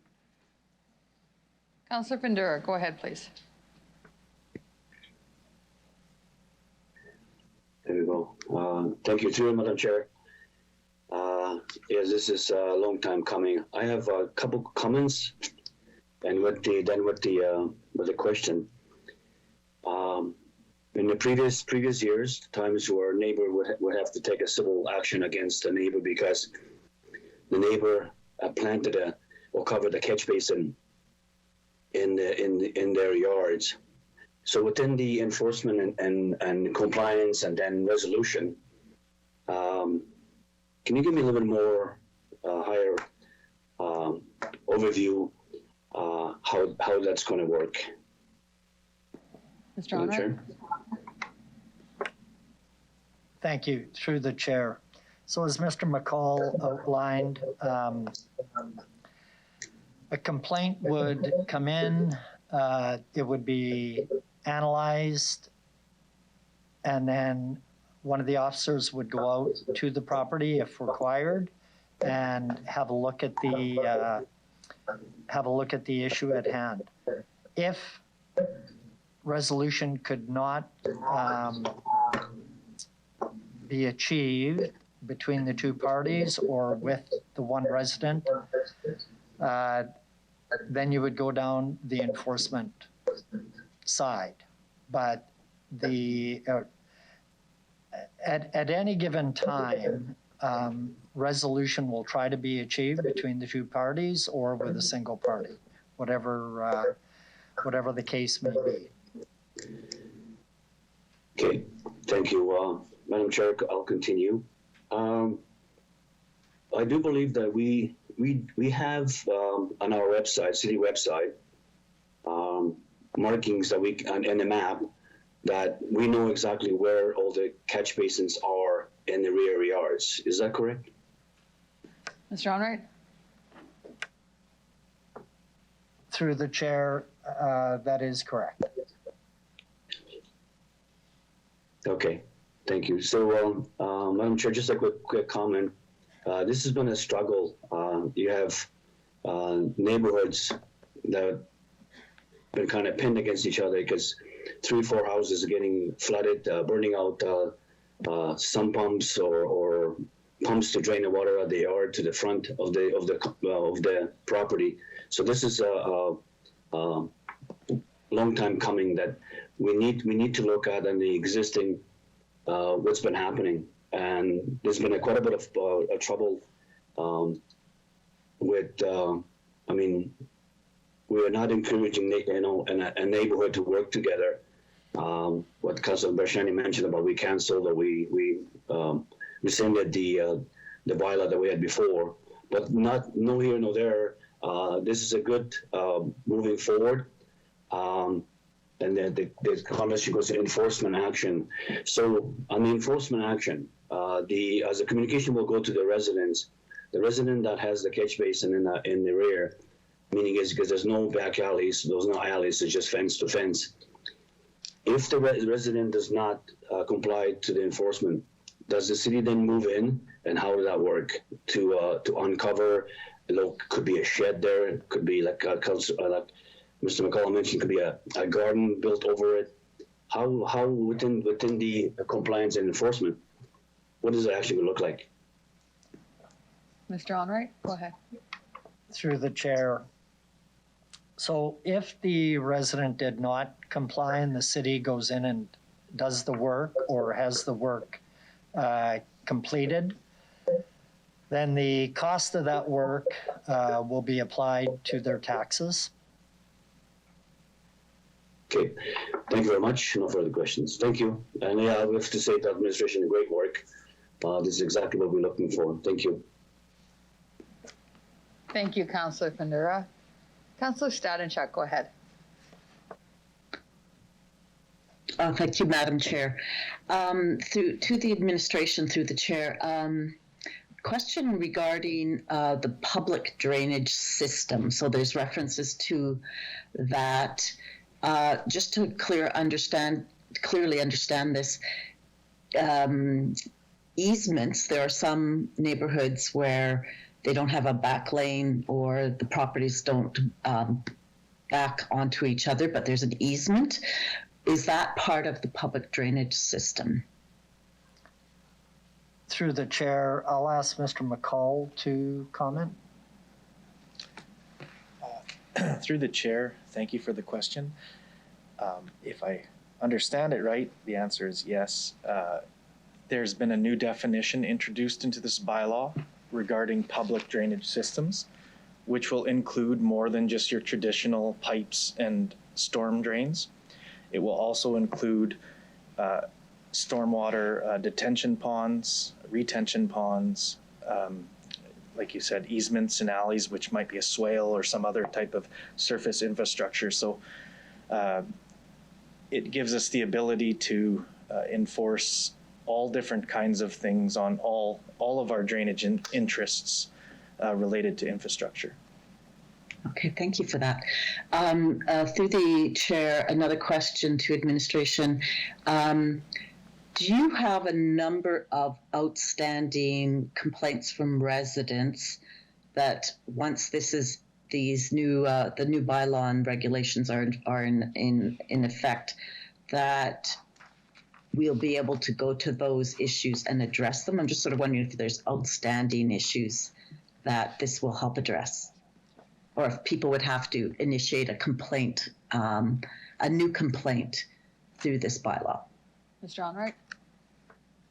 Through the chair, I'll ask Mr. McCall to comment. Ideally, the resident would file a complaint so that they're following the updated process for dealing with an issue. I'm not sure if we have collected past complaints that have come in, if we have a library of that. I'll ask Mr. McCall, to comment. Through the chair, thank you for the question. I'll start with maybe just the current service requests based on our service request system. So for 2020, we received approximately 28 drainage-related calls, and it's just various calls, anything from a catch basin to something related to rear lot drainage. For 2021, as of December 20th, we received 27 drainage-related calls, but I will turn it over to Miss Helen Hill, and she's sitting next to me, and she's responsible actually for, typically receives these at the end of the day and will be the business owner for this new line of business. Good morning through the chair. Typically when we get a service request in, we try and deal with it obviously at that point. The ones that have come in when this was announced, we have had a couple that have come through requesting some help now that the residents had heard that this was coming forward. For those occasions, we've actually suggested that they return to us in spring of 2022 when we will be fully staffed for this new motion. So we have some outstanding ones. I would say there's probably only a handful of those that would be coming back to us.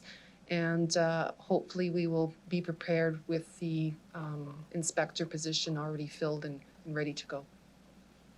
Okay, thank you. Through the chair, then I guess just in terms of the implementation of this, if it's report will go to City Council next week.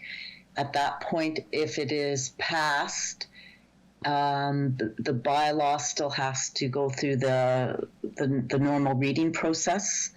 I just want to kind of get the timeline of when when it will be enforceable. If someone could explain that to me. Do you want to take that, Bob? Would like that, Mr. Oh, go ahead. Madam Chair, this report, if approved by Executive Committee, will go forward to Council for final approval and formalizing what are called drafting instructions to bring forward the bylaw. So that will come forward to a future meeting of Council. And I expect we will make we can either select a date when it comes into force or have it in force on date of passage. But we will make sure that it's in force for the upcoming spring runoff. For this year, this upcoming, just to clarify, right? This year. Yes, spring 2022. Okay, thank you. I will just say that I am in support of this. I do actually have some long-standing issues that I hope this will address. So I look forward to having this in place, and I fully support it. Thank you. Thank you, Councillor Stanichuk. Councillor Sikiniak, go ahead. Thank you. So I just, as a start, wanted some more clarity, an expansion on the environmental impact section. What wasn't clear to me from reading that section is if there are additional recommendations, requests being made in that section that are not covered in the report already. Mr. Onright, would you like to answer that one? Through the chair, I'll ask Mr. McCall to comment. Through the chair, thank you for the question. Yes, correct. I believe in the environmental section, the last paragraph, the second last paragraph, pardon me, talks about sump pump discharge and our traditional method for dealing with sump pump discharge or for rainwater has been splash pads. The amendments to the bylaw the existing bylaw is very specific related to how a homeowner must deal with that runoff clear water waste, which is runoff from either your roof or runoff from your sump discharge.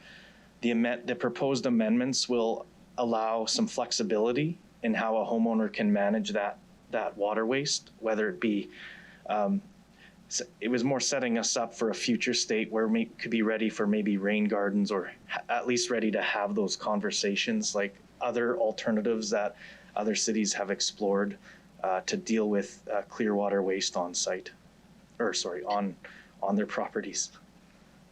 Okay, so just as a follow-up, so those recommendations were considered in the development of this new policy.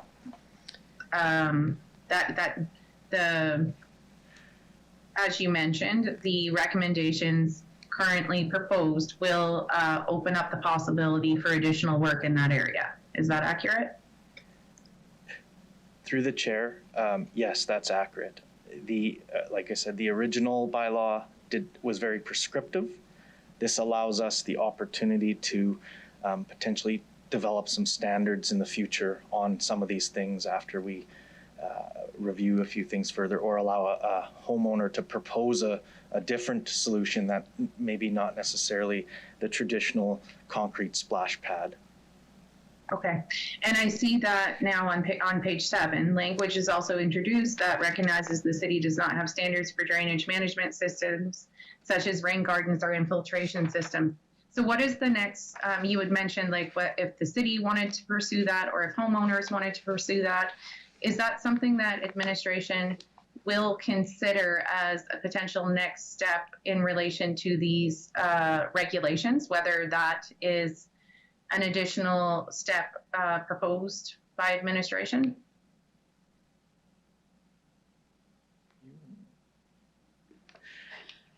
Mr. Gall.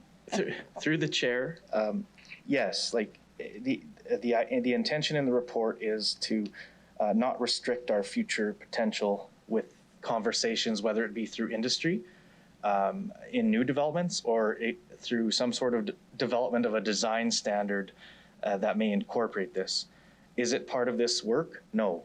There's a whole pile of other work that needs to be completed. That's part of this, including a primary focus on the public engagement and those documents that Councillor Bresciani had referred to. We really need to ensure that that is in place before we start pursuing some of these other things that were noted during the project.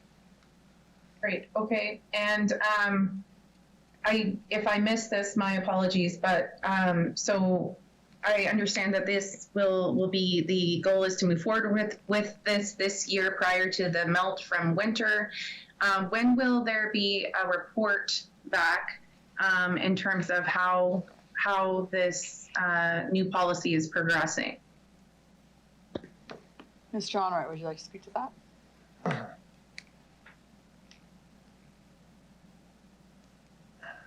Through the chair, currently there has not been a request to bring a report back to committee. That's not true. There is one. Okay. Now, is this something that I think that I don't have the time frame in mind, but I think it would be relevant at some point to hear how this new program is going. What does administration think about that? Like, when would be an appropriate time to give an update on this new policy? Through the chair, I would suggest we can bring a information report back in 2023 after 1 year, 2024, or 2 years. I'll suggest 2024 so that we have 2 years of work in hand. The first year will be a lot of getting the new program established, and then we would have enough information after 2 years to bring a report then. Okay, thanks. So would that be an undertaking then? Is that acceptable as just an undertaking? Through the chair, yes, that would be fine. Okay, thanks. That's all I have right now.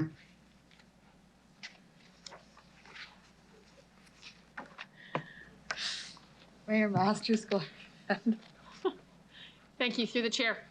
Oh. In reading this Okay.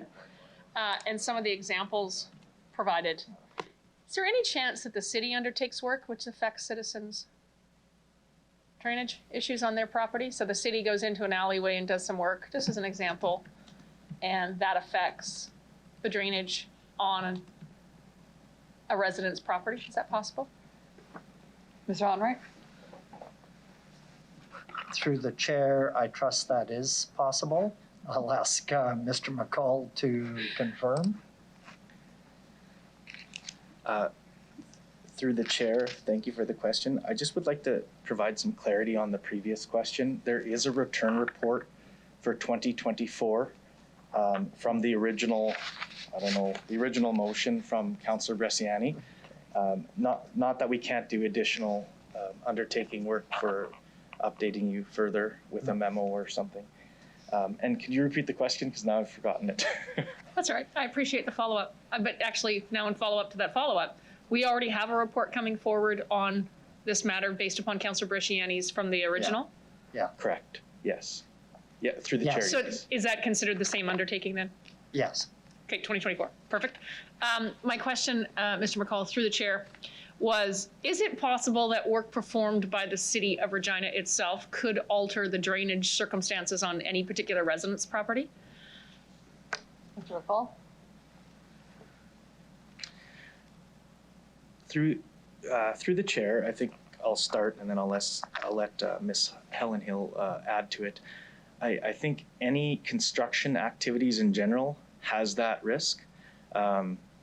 Typically not related to a residential property. It's very unlikely that the city would, unless there was reason to go into a residential property. You may have residual drainage work from work done in alleys or work done as part of a road construction project. But those would be considered as part of those projects. And maybe I'll let Helena speak to or add to anything. Through the chair, there are times where the city will go out and actually reestablish grading, especially in easements. We've found some utility easements. Sometimes one of our utilities will go in and they may actually make a bit of a mess in the easement. So we do go back and speak with them to come back and restore those easements. And if they don't do it, then we would undertake that to make sure that that was done properly. And yes, what Dustin had said about we don't typically go into residential areas unless there is a known problem. We have undertaken situations where, say, 5 residents have put their fence lines outside of their normal property lines, and it's impacted one of the residents who maintained their actual property line. So in that situation, we would step in and ask the 5 residents to move their fences back to their correct property line, and to make sure that the drainage there was for everyone in that neighborhood. Perfect. But in the event the city did something, the complaint process is the same for residents. Is that correct? Yes. Thank you. Thank you, Mayor Masters. Councillor Bresciani, do you have further questions? Yes, thank you. Just a couple. In regards to the survey, I understand that there will be a survey done if there is a complaint driven and someone will have to go out on a survey. How would that survey be? Who would be responsible for paying for that survey through the chair? Mr. McCall? Mr. McCall, please go ahead. Through the chair, thank you for the question. I think there's, I guess the question is there a cost recovery portion related to the survey? No. This work would be inclusive to the service that we're providing. So the new positions would be responsible for going out and conducting the survey. That information would be used to provide guidance to the property owner on what steps to take next. That's that soft approach. If that soft approach fails, that information would be used for corrective action, whether it's the city taking action or the resident taking action through legal enforcement. So there is the ability in the future, and I believe that's part of the return report. We can absolutely add a fee to that, but the intention of the original motion was that this would be an inclusive service. Yeah, no, that's accurate. I just wanted to double check. The last question I have is, so with this bylaw officer, obviously they're going to be trained to do the surveys. That will be part of the skill that they would need to have. Now,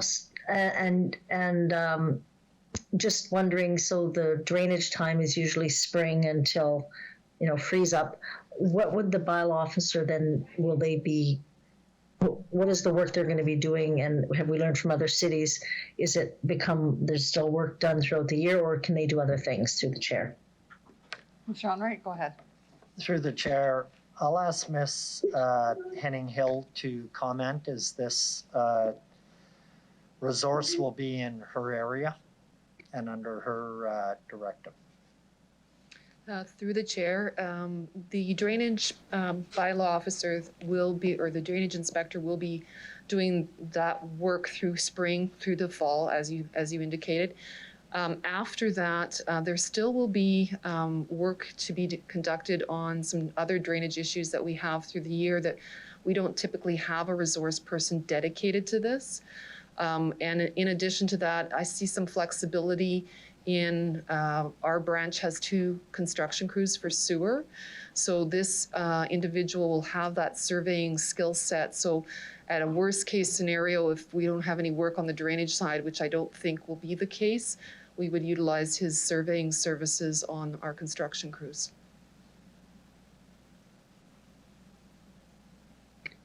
Okay, yeah, no, that's great. And obviously that will be part of the report that comes back, kind of what happens in the off season and the benefits to the city. That's all I have. And again, thank you so much for this report. Thank you, Councilor Bresciani. I just have a couple questions. I see none from council. So to better understand this, the person will be hired in the spring, if this goes through. Then the complaints from before, so our best kind of, because I'm thinking of a few people that I know from years, so their best thing would be to bring it forward again, put in a service request again, and just go from there. Is that correct, Mr. Allwright? Through the chair, that is correct. There will be some paperwork that will be filled out to send in this request. So I don't believe it would just be done through a service request, but all of that information will be posted on the website, or of course, Service Regina will have the information so that they can handle it properly if a phone call comes in about an issue. Thank you, Mr. Allwright. Another follow-up question from that. We're hiring one person to the report, and I'm just wondering, from the complaints that we've had in the past, do you feel that this is going to be enough for that one person to start this spring? Through the chair, so the budget is approved for 2 officers. We're starting with 1 to get 1 person established, and then the second will be added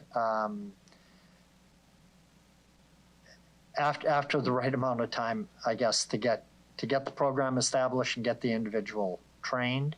We will start out with that, and then the second will be added after that. Thank you. So I'm assuming that the second one won't be very much longer after the first one. Is I correct in assuming that, Mr. Allwright? Through the chair, that is correct. Thank you. So now, just to help me understand this a bit better, so say I cause a problem to my neighbors because I plan to hire a flower garden. Then this gets reported, somebody goes out and looks at it. Am I responsible to fix that, and the city will tell me what I need to do and how to fix it? Is that correct in my understanding? Through the chair, yes. The complaint comes in, it'll be analyzed.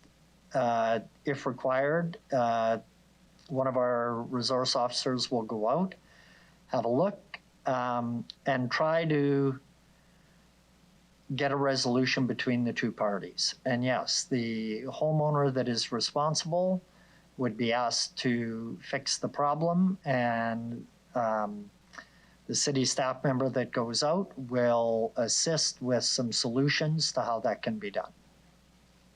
Thank you, Mr. Allwright. That's what I was kind of asking for some education to the homeowner that's causing the problem, and they'll be notified and helped to rectify it.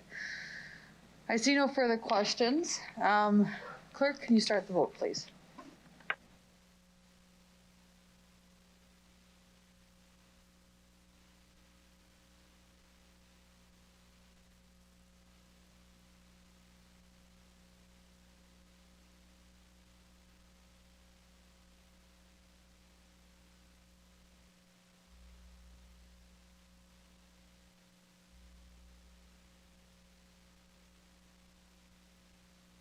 Go ahead.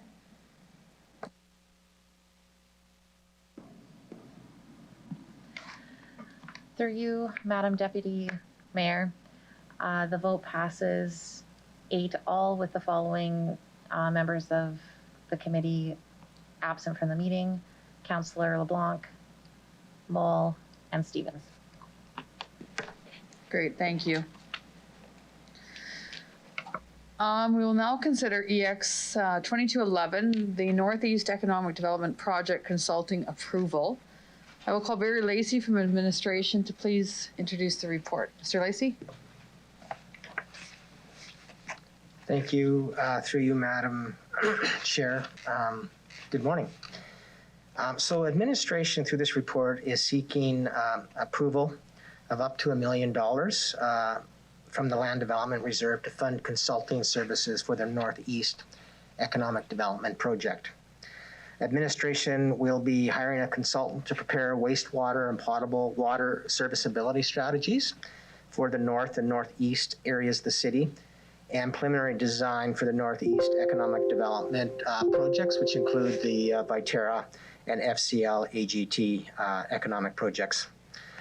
The initial work is anticipated to be less than the $750,000 threshold that requires council approval. However, to maintain the continuity of the design, to meet project deadlines, and to ensure the efficient use of contract resources, we're recommending approval of the full amount so that should the Viterra or FCL projects proceed, that we can continue to engage the same consultant to move into subsequent work phases of the projects.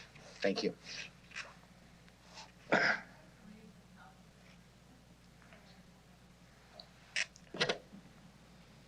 Can I have somebody from council move the report, please? Councilor Bresciani? So moved. Okay, thank you.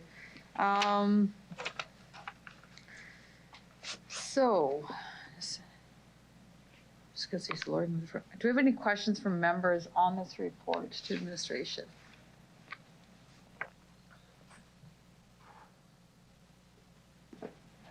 Councilor Zakiniak, please go ahead.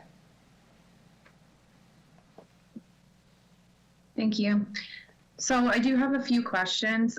My first one is the work proposed here in this report. Would we be doing this work regardless of the proposed Viterra and FCL AGT projects, or is this specific to those? Is this because of the fact that these projects are proposed through the chair?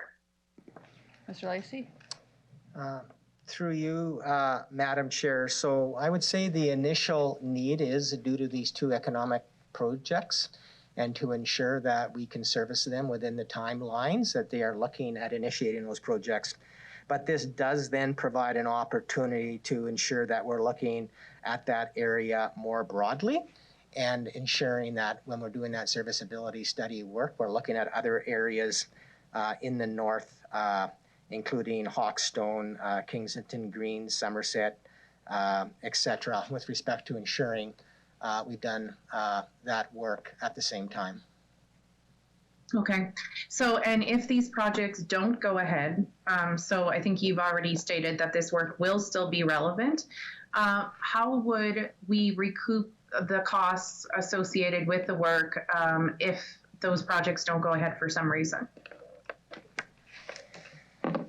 So through you, Madam Chair, I think that, as the councillor indicates, this is important work to do with respect to understanding what we can service in these areas. With respect to, if those major economic projects do not go ahead, This would be part of our broader work with respect to understanding the serviceability strategies for other lands that we own in the north. A lot of these lands in the north are city lands, not only lands just related to the economic development projects. As you have indicated, this work is not work that, if those two development projects do not go ahead, is lost. And that it will allow us to, at an appropriate time as those areas develop, to advance the servicing of those areas. And I think we would look at, as we advance servicing in those areas, similar to what private land developers do, that enter into agreements to recover a part of that costs from other land developers that benefit by that servicing. We would look at similar arrangements in that area of the city. Okay, thank you. And so I think my last question is there any precedent for an applicant to pay some of the expenses related to serviceability? Is that something that we've ever done before, through the chair? So through you, Madam Chair, so typically it's the land developer or the project that incurs development costs. In this particular case, we are the landowners of the land where those economic activities are projected to occur. So we are taking the lead with respect to ensuring those appropriate studies are being undertaken as that landowner. Okay, thanks. That's all I have. Thank you, Councillor Zachudiak. Councillor Brasciani, go ahead, please. Thank you very much. Through you, Madam Chair. As we move forward with this, as Mr. Lacey, you've indicated that this will enhance the serviceability strategy. Will this also benefit the RM out there as well? Like when we talk about regional development, can you elaborate on that, please? So through you, Madam Chair, I think the focus is on servicing lands within the city limits, but I may ask Ms. Lubner perhaps to expand upon that with respect to the question asked. Thank you. Yes, through Madam Chair, the way that we've structured the request for proposals is that we do have the option to look at servicing for the RM Sherwood Industrial Park as part of the scope of services.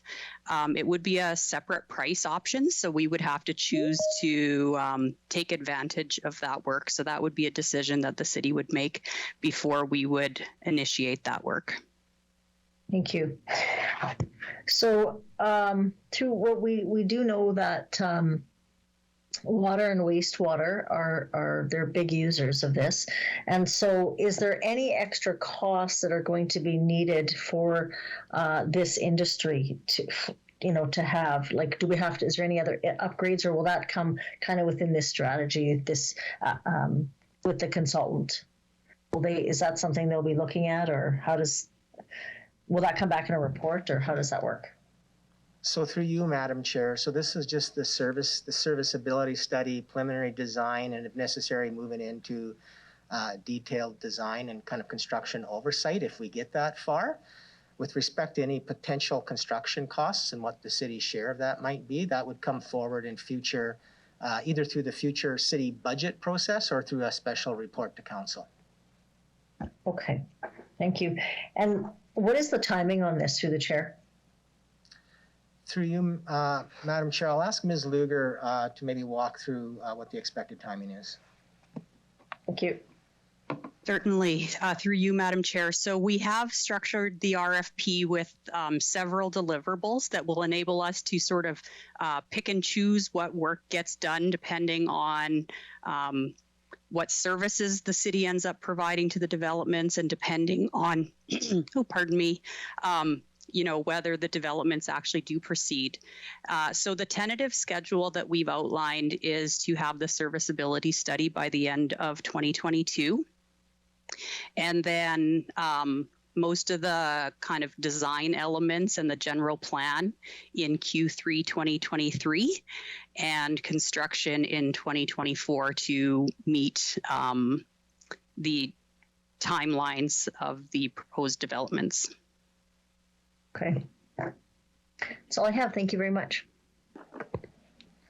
Thank you, Councillor Bresciani. Do I see any further questions from council? No, I see not. Oh, no. Okay, sorry. Okay, can we call the vote, please?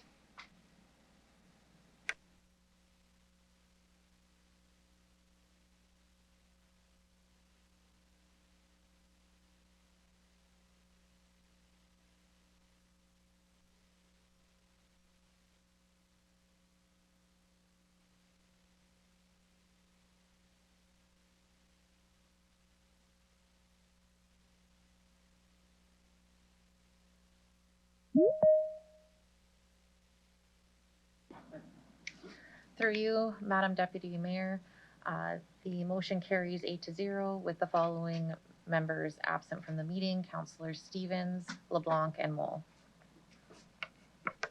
Thank you.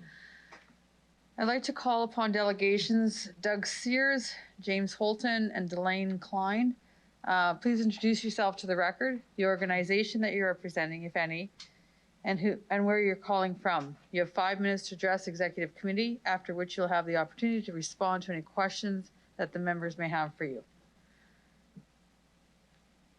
Who do we have first? Oh, they weren't in the lobby? Sorry, we're just trying to find where our delegates are. Are they there?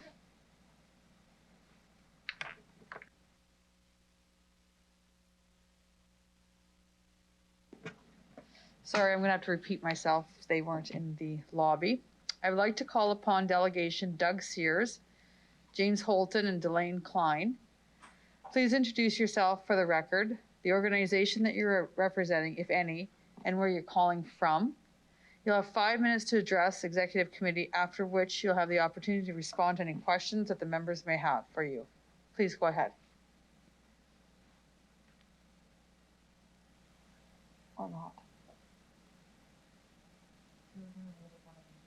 Hello, my name is Delane Klein. I'm with Regina Public Schools, Supervisor of Policy Planning and Research. Okay. I am, can you hear me? I can, Ms. Klein. Go ahead with your presentation. Do we have 5 minutes for all of them together? Yeah, you'll have 5 minutes for the three of you. Please go ahead. Okay, sure. Thank you. Yes, so we're all working on the joint use school project in North Regina at the Imperial School site.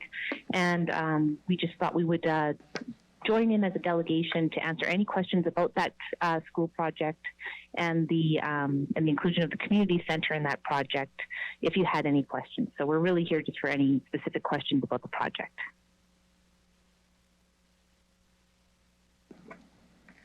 Thank you, Ms. Klein. Mr. Sears or Mr. Holton, would you have anything further to add? Mr. Sears and Mr. Holton, you are on mute. Can you please unmute yourselves, whoever would like to speak next? Sears here, can you? I can hear you. Is this Mr. Sears? Okay. Doug Sears here, can you hear me? We can hear you. Go ahead and you can add to what Ms. Klein had to say. Okay. My name is Doug Sears. I'm with Regina Catholic School Division. I'm the Controller of Plan and Accommodation Services. I'm here along with the contingency, supporting the Community Association initiative to add on to the new school that's going to be built on Imperial, at the old Imperial School. And that's it. I'm here to answer any questions everybody might have. Thank you, Mr. Sears. Mr. Holton, you're still on mute. We can't hear you. Do you have anything further to add?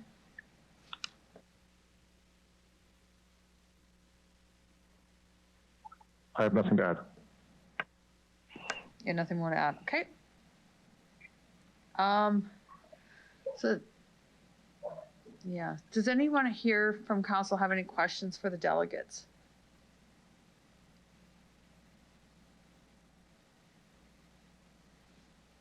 Councillor Stanachuk, go ahead, please. Thank you, Madam Chair. Through the chair, just a question. Do any other joint schools or any other schools have a community center attached to it? Would this be a first? I'm not sure who would like to answer that. I can answer that as long as you can hear me. Yes, I can. Okay, good. This is Delane Klein, Regina Public Schools. Yes, there are community centers as part of joint use schools. There's the Jack Mackenzie St. Gabriel Joint Use School in the East End that has the community center in the middle of that project. The Scott Collegiate Mama Wayatatin project, that's just a Regina Public Schools project, also has a community center as part of that project. We often have community space attached into our joint use school projects funded by the province, so community access and specific space for community use. So those are the two that I'm thinking of that have specific community association space in them, other than Imperial School right now does as well. Okay, thank you. And there are no, through the chair, there's no issues that arise out of the joint use of having a community in the school, in your experience? No, not in our experience. There is usually a series of agreements that have to be made that wouldn't normally have to be made.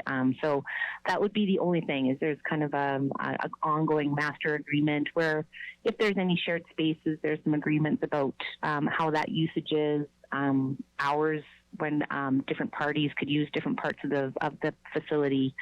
So that would be it. It would just be this kind of larger master agreement for the facility that would be different than in our schools without community spaces in them. Okay, thank you. And as far as I understand, there already are, whether or not there's a community center that's part of a school that actually has space, a lot of community associations have access to schools' space through an agreement anyway. Is that correct? That's correct, yes. Okay, thank you. No more questions. Mm-hmm. Thank you, Councillor Stanachuk. Councillor Shiani, can you go ahead, please? Thank you, through the chair. Thank you for coming forward. Just a question: when this moves forward, who does the engagement, or is there engagement done with the previous ones, the community associations, or the community centers, that for kind of what could be improved on? So I'll use the Jack Mackenzie and St. Gabriel School as an example. It is the community that link there. Community center has been a hub for that community. Programming has always come up. So how do we ensure that we know that this would be the same in this area? It'll be a neighborhood hub. How would we make sure that we engage to seek improvements from what we have done in the past? Through the chair. Ms. Klein, would you like to answer that? I can, yes. In this case and in the others, it would actually be through a process that the City of Regina would undertake. So there is some consultation going on through your staff with community groups and community, different kind of levels of community associations that would use the space. So that's a piece of the puzzle. So that is ongoing concurrently as we're doing design work for the schools, and for the childcare space. It's also in the facility as well. So it would be through your staff, though. Okay, that's great to know. Good, thank you very much. That's all I have. Thank you, Councillor Bushiani. Councillor Stanachuk. Or Sikiniak, sorry, Councillor Sikiniak. Okay, thank you. Just to follow up a bit on some of the questions raised by Councillor Stanachuk, is it considered then best practice moving forward from this on the perspective of the school boards to integrate community centers with new joint use schools, or is it just in this case the replacement of the previous community center? I'm not sure who wants to answer that. Ms. Klein, you want to go for it? Okay. Yeah, I think in many ways it's the opportunities there. I think with any of the school projects, we do have a strong connection with the City of Regina's partnership area.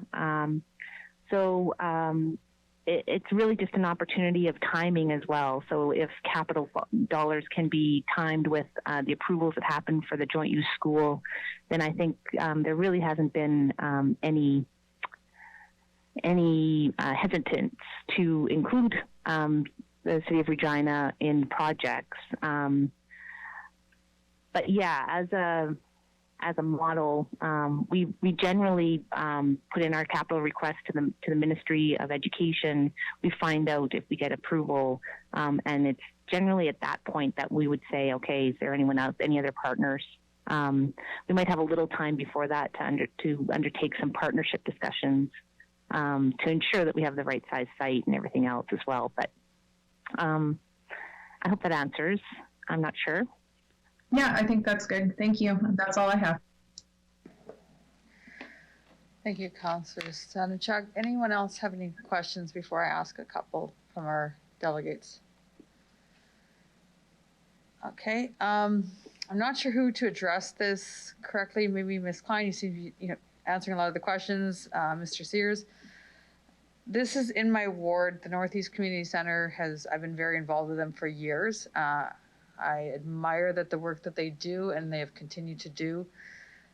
In moving forward, I understand that there has been a fair amount of consultation with the community center, the people in the community center. I'd like to ask though, with all of these schools moving into this one school,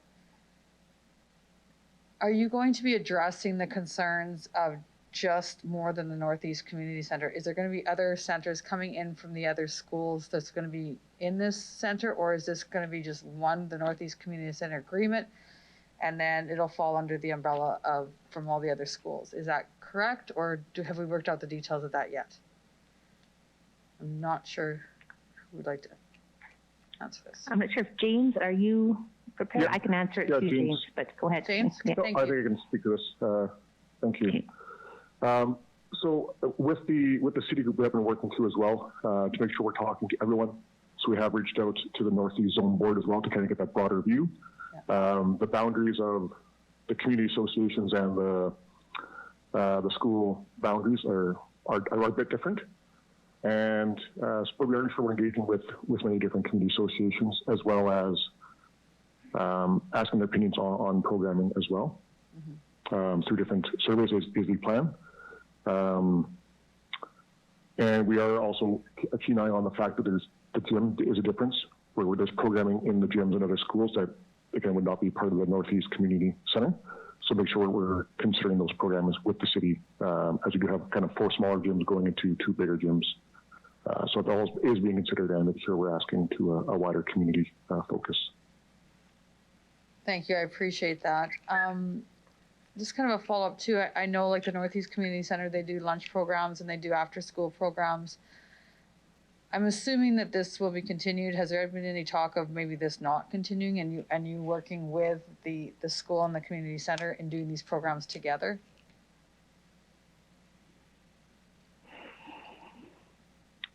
I guess I can answer that one, James. As far as we know, the programs that are in place would continue, and we do have ongoing discussions about space to manage those kinds of programs best. But James, if you have anything to add. Yeah, I would add that that is one of the possibilities we're exploring with the city partnership right now, and everyone is, because our nutrition programs within these schools, just how they look and how best to serve it, and it does make sense with on how to deliver these programs jointly. Thank you. I appreciate those answers, and I know it's early in the design and stuff, but I appreciate that those are on top of your mind as the school board. I see no further questions. Can I ask you please to leave the meeting, and thank you very much for your presentation. Thank you. Thanks. Thank you. Okay, we will now consider item EX 22-12, Northeast Community Center Agreement. Ms. Dawson, can I call you to introduce the report and speak to it, please?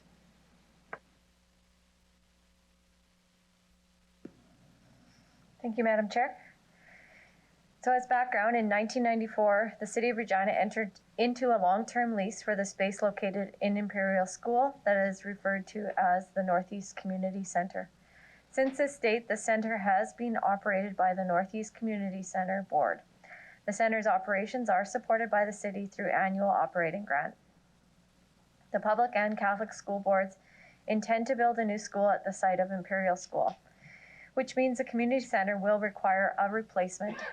Capital funding in the amount of $3.5 million was approved as part of the Recreation and Cultural Capital Plan, which was in the 2022 budget, capital budget to support this work. The funding was split over 2 years, and approval is being requested through this report to enter into an agreement with the public and/or Catholic school boards for the design and the construction of the new Northeast Community Center. Thank you, Ms. Dawson. Can I have someone move this report, please? Hawkins. Thank you, Councillor Hawkins. Any questions from members of this report? Madam Chair, I just have a very brief comment. I think that this is a great opportunity for the area to get a new community center. And I think that the cooperation with the two school board divisions is ideal. So this is a coming together at a certain moment of time to create a hub in the community that will serve the whole community. And I'm very pleased to see it. I urge support for it. Thank you. Thank you, Councillor Hawkins, and I'm going to second everything that you just said. Councillor Sakiniak, go ahead, please. Thank you. So I have a few questions. My first is, I understand that the city's portion of this new community center is $3.5 million. My question is, what are the total costs for the community center, and what other partners are contributing to the costs? Through the chair. Ms. Dawson, would you like to speak to that? Yeah, through you, Madam Chair. I have Ms. Shaley with me here at the meeting. She's online. She's the Director of Parks, Recreation, and Cultural Services, and is the business area that's leading this initiative. Through you, Madam Chair. So the 3.5 million is an estimate that's based on, or our budget that's based on the square footage costs of the existing dedicated community center space. And so while I can't tell you the overall budget for the school project, what the 3.5 million will do is allow the project to be expanded in terms of the space available for the community. It's likely to follow some of the positive experiences we've had at Mamaweatitan Center, where certain spaces will be dedicated for community use and other spaces will be shared. So I don't know that that fully answers your question, but the 3.5 million is really an opportunity to expand and provide additional space that the school boards would not otherwise be able to provide. Okay.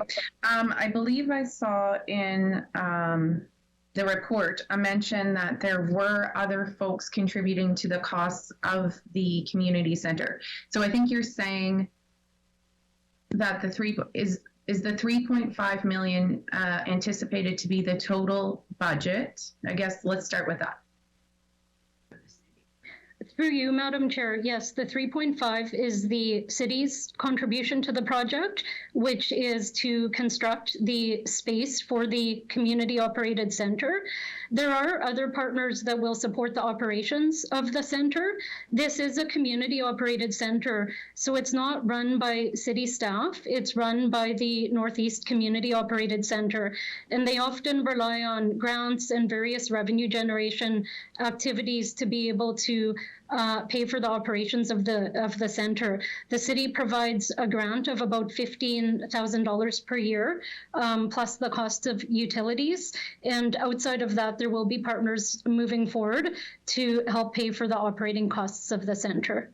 Okay, so then my understanding then is the other partners mentioned is in terms of the operation of the center, the cost of 3.5 million is the estimate of what it would cost to build the new center, and that the city is proposing to contribute those costs. Through you, through the chair, that's correct. Okay, thanks. And then I just also wanted some clarity on the bottom of page 2. It says the estimated annual capital costs are $65,000. I'm not clear. I understand that this city, I'm just not clear what that means. And I understand we provide an annual grant. I'm not sure what that $65,000 is referring to and who would pay that. Through the chair, the estimated $65,000 is really, $65,000 is really the funding that we would need to set aside for ongoing capital maintenance. So as capital repairs are required to any one of our facilities, we access our facilities asset management fund to be able to pay for those costs. Because this is a partnership with the school boards, it's important for us to set aside the funding that's required so that in the long term, as those kinds of capital repairs are required, we have the funding available to contribute to those costs. Okay, thanks. And another question is, so in terms of the consideration of the replacement or a brand new community center, are these considerations made on a case-by-case basis, or how does that process work? Through the chair, the direction for these types of facilities does come from the Recreation Master Plan, which does not prioritize new standalone type facilities as neighborhood centers, but does acknowledge the important role that community associations and associated facilities play in providing safe spaces for the community, spaces where the community can encourage a sense of belonging and offer a range of programming. And so the Recreation Master Plan suggests that we consider partnerships for these kinds of opportunities. Council approved funding for a similar partnership at the Municipal Justice Building, so that would be a similar sort of comparable project to this one. And as these kinds of facilities are being built in the community, partnership opportunities will arise. We will assess those opportunities in the context of our partnership framework and bring those forth to council for consideration. The Recreation Master Plan really speaks to prioritizing these kinds of facilities in higher needs neighborhoods. And we would consider this area, which will serve both Coronation Park as well as the Northeast community, as one of those areas that fits that priority. Okay, thank you. And my last question is related to the environmental impact section. So in that section, it states that the design and construction of the new community center will be considered with a community goal of net zero and renewable Regina. So I just wanted a bit more explanation of how the design and construction, how will that be considered with that goal in mind? Through the chair, those discussions have been taking place with the school board, with our facilities department. And I'm going to ask Jamie Hansen, who is on the call from our facilities department, to be able to provide some additional comment on your question.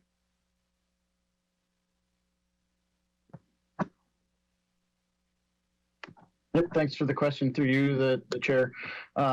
I would say that we are in early conversations as far as the design goes, but we share energy and sustainability goals with the school boards, and we've worked with them in the past on facilities like the Mamawaitaton Center, where the design was LEED Silver certified. So things like LEED principles will be reviewed. It's kind of yet to be determined what targets specifically will be set and what initiatives will be implemented, but those will be considered through the design process. And as information comes out on the energy and sustainability framework, we'll ensure the design is aligned with those targets and goals. Okay, great. That's all I have right now. Thank you. Thank you, Councillor Skinia. Councillor Bershani, go ahead. Thank you. Just quickly, I'd ask the question to the delegation. I'll ask your administration.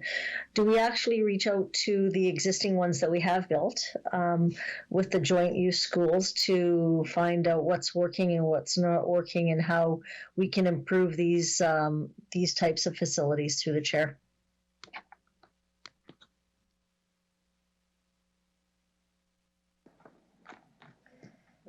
Thank you, Madam Chair. I'll ask Ms. Shaley to address the question. Thank you. Through you, Madam Chair, yes, that will be a part of the process. We actually have already started some of the conversations. Last week, we were able to meet with the community-operated center at the Imperial School right now, as well as the zone board, a couple of community associations, and some of the user groups in the area.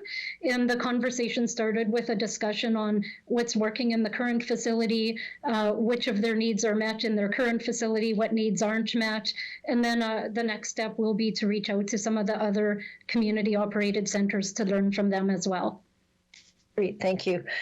You had made a comment in regards to these community spaces are sometimes deemed larger or depending on the need because they're higher need neighborhoods. And I would ask that, I mean, I can only speak for Jack McKenzie and St. Gabriel in that area, but that Arish had seen so much growth. And what we've learned, I think, is the multi-purpose space is too small and for that area. So I hope that we highlight that it becomes a real community hub. And if we want to access and have people and families join in for programming and things like that, I think we need to ensure that we build them appropriately. And I would, again, Mamawaitaton is a great example of that. So that's all I have. Thank you. Fully support this. Councillor Bershani, before you leave, would you move the report, please? Or no? I think Councillor Hawkins we did. did. Okay, never mind. We had a confusion here. Okay, never mind. I have a couple questions. There's none more from council. Accessibility. Now I know we had a concern with that before at the old building, at the old community center. Has that been discussed moving forward in this community center? Through you, Madam Chair. I'll ask Ms. Shaley to address the question. She's popped up on your screen. Through you, Madam Chair. Yes, we have had some conversations and we will be engaging the Accessibility Advisory Committee as part of the engagement process. Thank you. I just wanted to make sure that was covered. Do we have any other further questions? No. Okay, and then of course, okay. Is that it? That's it? Okay. So, clerk call the vote? Yes, clerk call the vote, please.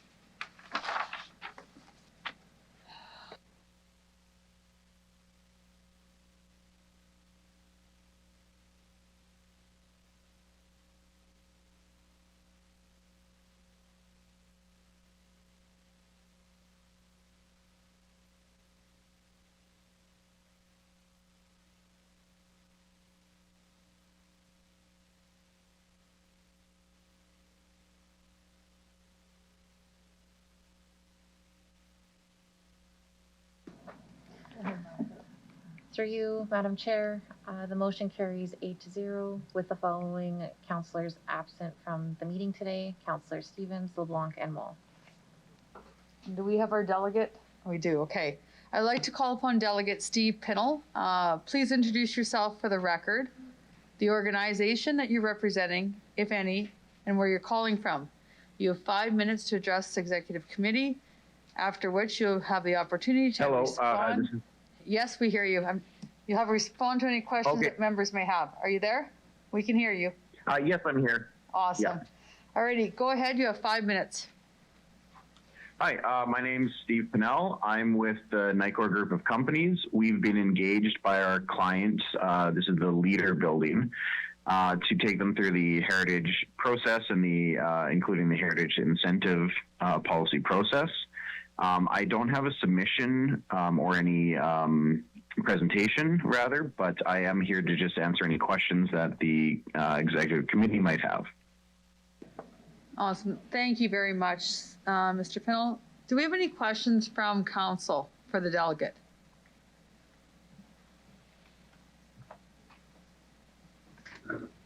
None?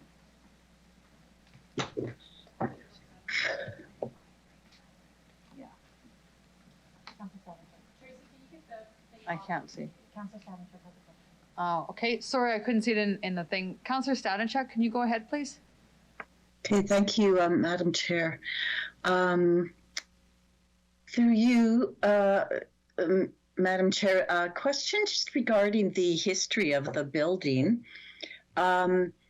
In the report, it states that there were some renovations done some years ago. I think it was 1981. I can't find it. Could you explain a little bit more about what kind of rehabilitation has been done in the past and how recent that was, and how this will differ from what it seems like you're doing a lot more extensive work? But if you could just kind of outline a little bit about the past work and what's proposed now. Sure. I apologize. My power just went out in our building, so I don't have access to my computer for documents, but I'll do my best based on my knowledge. So the Leader building was converted to a condominium a while back, and so there were some renovations done at that time, but there have been some recent issues with water penetration, and that's what is where all this work is stemming from. There was at the time of conversion, I believe it was at the time of conversion, a similar project where the administration had asked some questions on the similarities between that project and this. There was work done on the side of the building, around surrounding the masonry work at the time of conversion.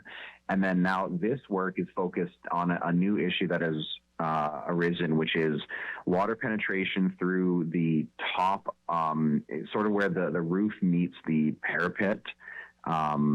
There's issues with both the cornice and the parapet and the roof connection, allowing water to get in behind the exterior facade and causing issues.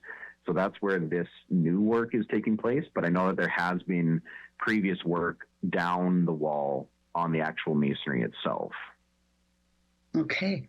And the building has not applied for heritage status until now? Is that correct, through the chair? No, the Leader building did have its heritage status previously. Again, I believe it was when it was converted to a condominium. And then there was an application, I think this is 2013, or no, that might not even be close to the right date, but there was a previous application for work that I had explained with the masonry work on the walls under the heritage incentive policy at the time. And now this new work is based around kind of higher up on the roof. Okay. Okay, thank you. That's all I have. Thank you very much.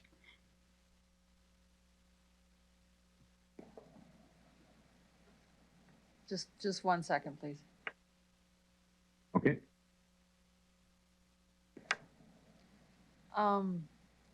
Now you'll be speaking as delegates for the next two reports. Can you just stay on the line? Would you prefer to do that, and then we can just mute your phone, please, if you wouldn't mind? Yeah, I can do that. Thank you, Mr. Pinnell. Okay. Should I mute now? Sure. Yes, please. Okay. Kate, you're muted. We'll now consider EX 22-14 Heritage Building Rehabilitation Program at 1853 Hamilton Street. Ms. Dawson, can we please have you address the administration and introduce the report, please? Thank you, Madam Chair. The administration recommends approval of the tax exemption requested for the rehabilitation of the Leader Building at 1853 Hamilton Street.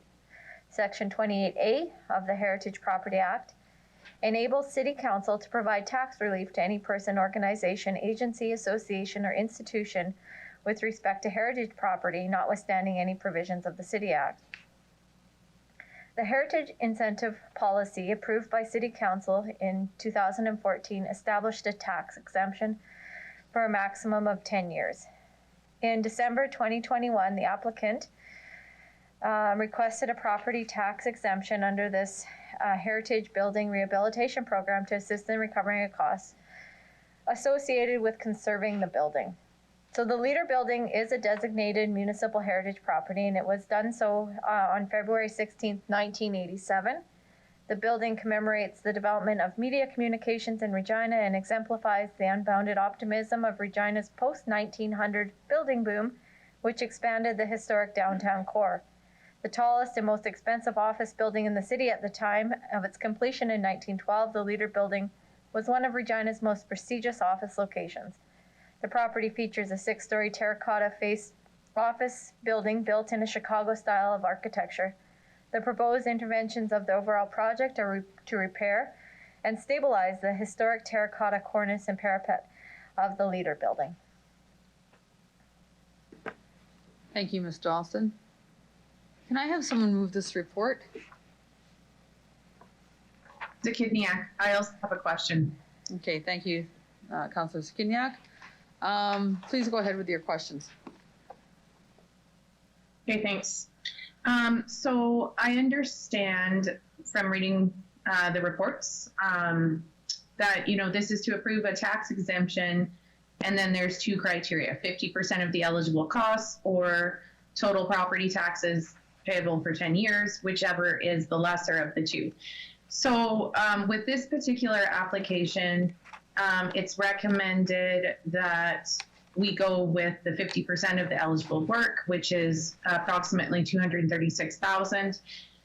Can administration give a sense then, since that's a tax exemption request, approximately how long of a tax exemption would that be then? So I know it's less than 10 years, just trying to get a sense of how would that look like with this particular application, approximately?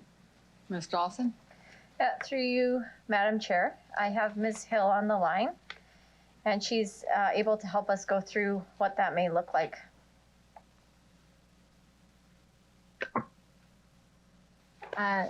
Through the chair, thank you for the question. I don't have the specific number of years, and it will sometimes vary depending on assessment changes and so on. But that parameter around up to 50% of eligible costs or 10 years just allows us to have that flexibility within that incentive to allow for those changes over time, but without going over what's been approved by council.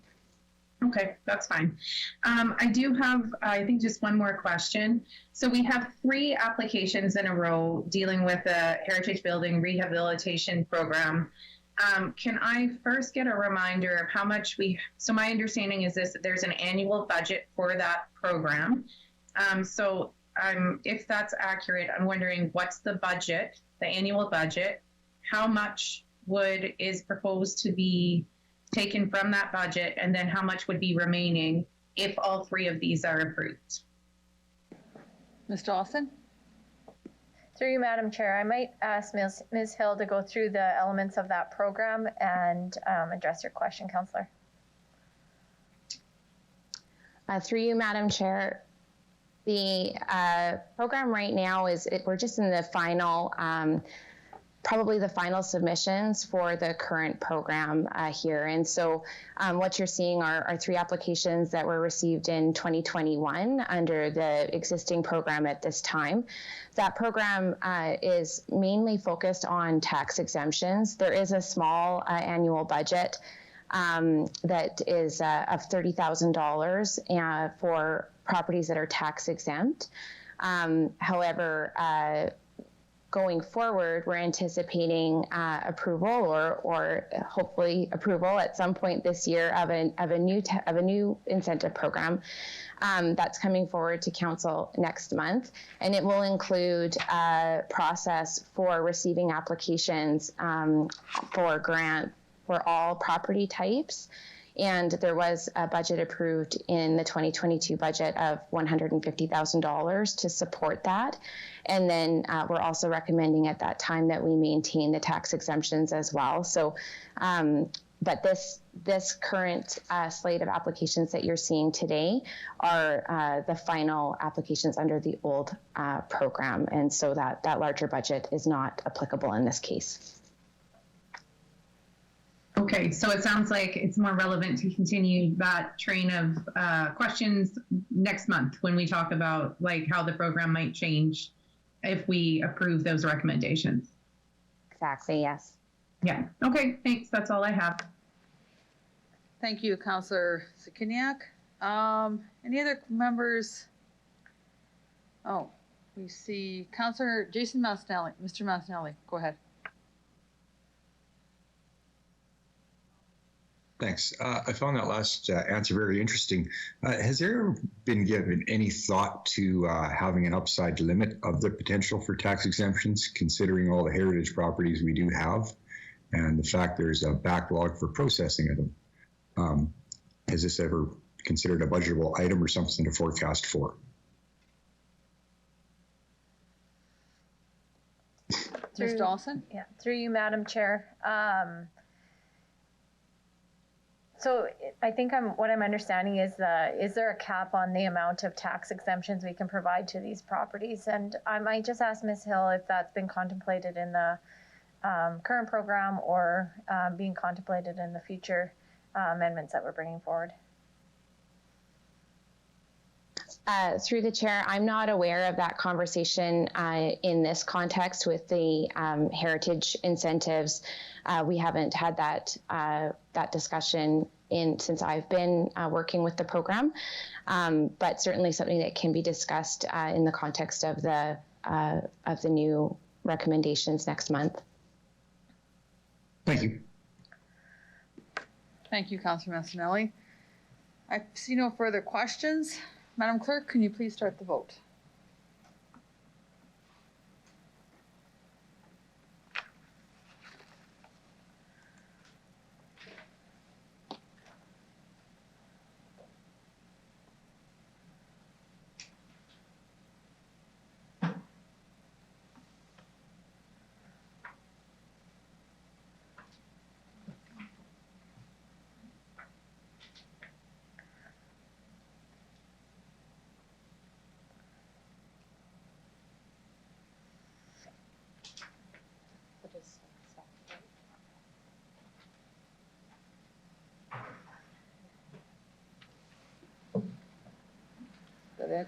Through you, Madam Deputy Mayor, one of the councillors is experiencing some technical difficulties due to a power outage in a part of the city. So I am going to ask Councillor Hawkins to provide us with his voice vote for this item. Madam Chair, thank you very much. First of all, can you hear me? Yes, we can. So it's a miracle of technology. Nothing works in Ward 2 in terms of power except my iPad. So I can participate in the meeting through my iPad, and I vote in favor. Thank you. Thank you.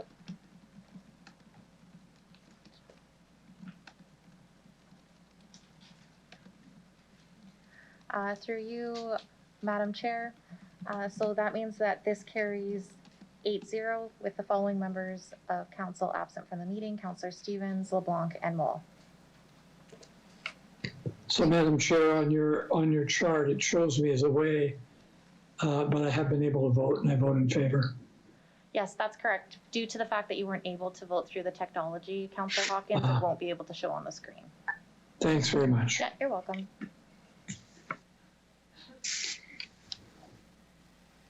Thank you, Councillor Hawkins. We will keep at you.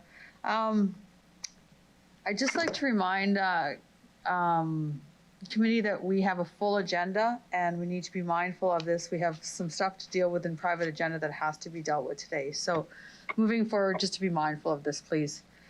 I would like to call upon Delegate Steve Pinnell again. Please introduce yourself for the record, the organization you're representing, if any, and where you're calling from. You have 5 minutes to address Executive Committee, after which you'll have the opportunity to respond to any questions that members may have for you. Mr. Pinnell, can you hear us? Hello, can you hear me? Yes, we can, Mr. Pinnell. Go ahead, please. You have 5 minutes. Hi, everyone. Same thing as before. Steve Pinnell, Nicor Group of Companies, this time representing the Willoughby Condominium Corporation. I, again, do not have a presentation, but I'm here for any questions you might have about this submission. Thank you, Mr. Pinnell. Any members of council have any questions for the delegate? I see none. Mr. Pinnell, can you please put yourself on mute again? And you can leave the meeting just by putting it on mute and we'll call upon you for the next one. Okay. Thank you. Thank you. Okay, we will now consider item EX 22-15, Heritage Building Rehabilitation Program for 183951 Scar Street. Ms. Dawson, can I ask you to introduce the report, please? Certainly. Through you, Madam Chair. The administration is recommending approval of a tax exemption that was requested for the rehabilitation of the Willoughby and Duncan building at the address of 183951 Scar Street. So again, Section 28A of the Heritage Property Act enables City Council to provide tax relief. So in January 2022, the applicant did request property tax exemption under the Heritage Building Rehabilitation Program to assist in recovering costs associated with conserving the building. So as background, the Willoughby and Duncan building was designated as a municipal heritage property on March 8, 1999. Prior to its designation as a municipal heritage property, the Willoughby and Duncan building was designated under the Victoria Park Heritage Conservation District. However, since the Heritage Property Act does not allow the property to be essentially subject to another designation, it was removed from the Victoria Park Heritage Conservation District and designated on its own accord. So while the property may not be designated as part of this heritage district, it remains important to the character of the district because of its pre-World War I property. Thank you, Ms. Dawson. Do I have any questions from members for this report? Oh, I need a mover. Oh, sorry. Can somebody move the this, please? Stadnichuk. Thank you, Councillor Stadnichuk. Any questions from anyone? Okay. I see none. I'll have the clerk to start the vote, please. Madam Chair, I vote in favor. Thank you, Councillor Hawkins.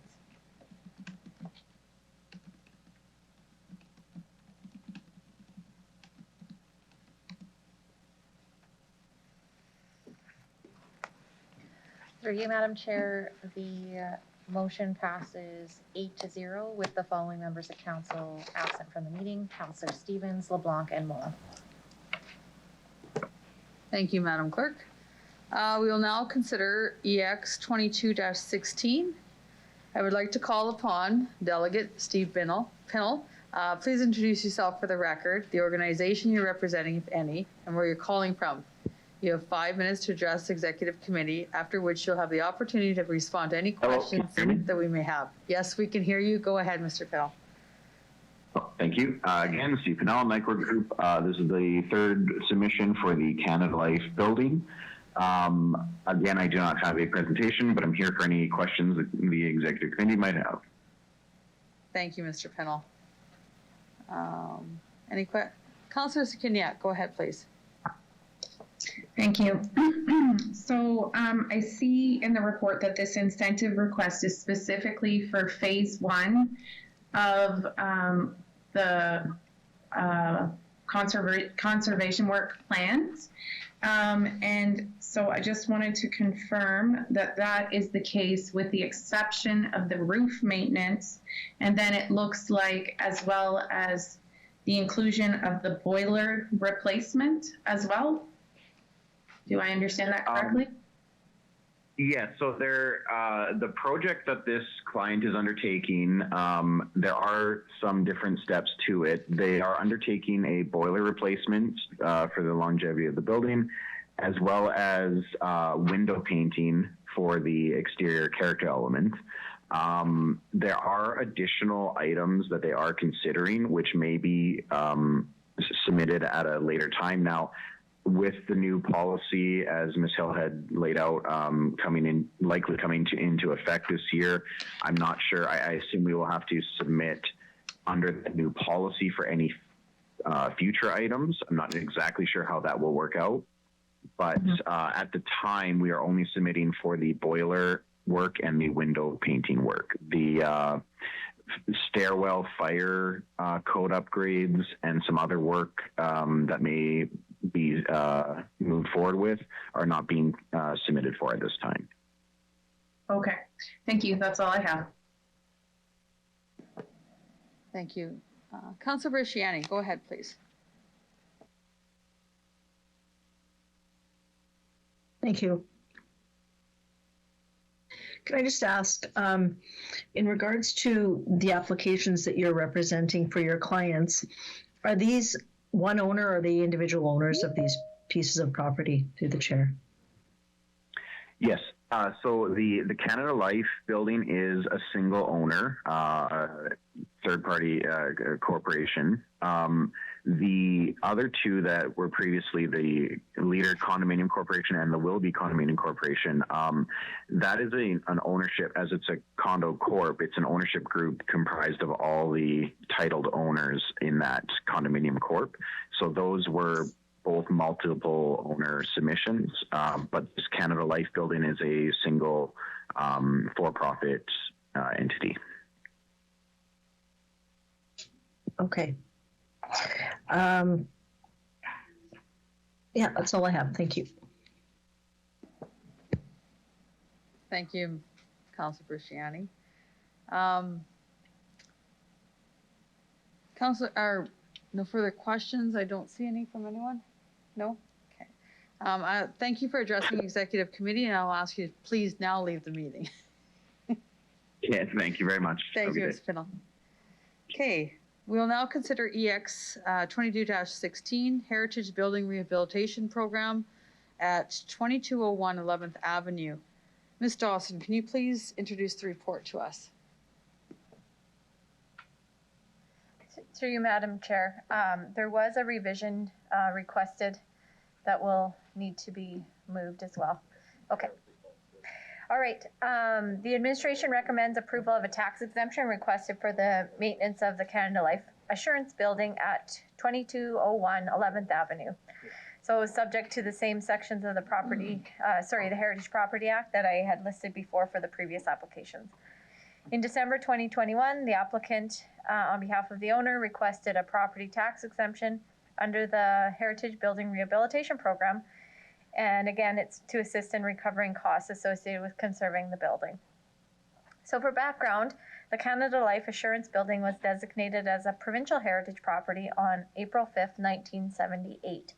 The heritage value of the building lies in its association with the insurance industry in Saskatchewan and also in its architecture.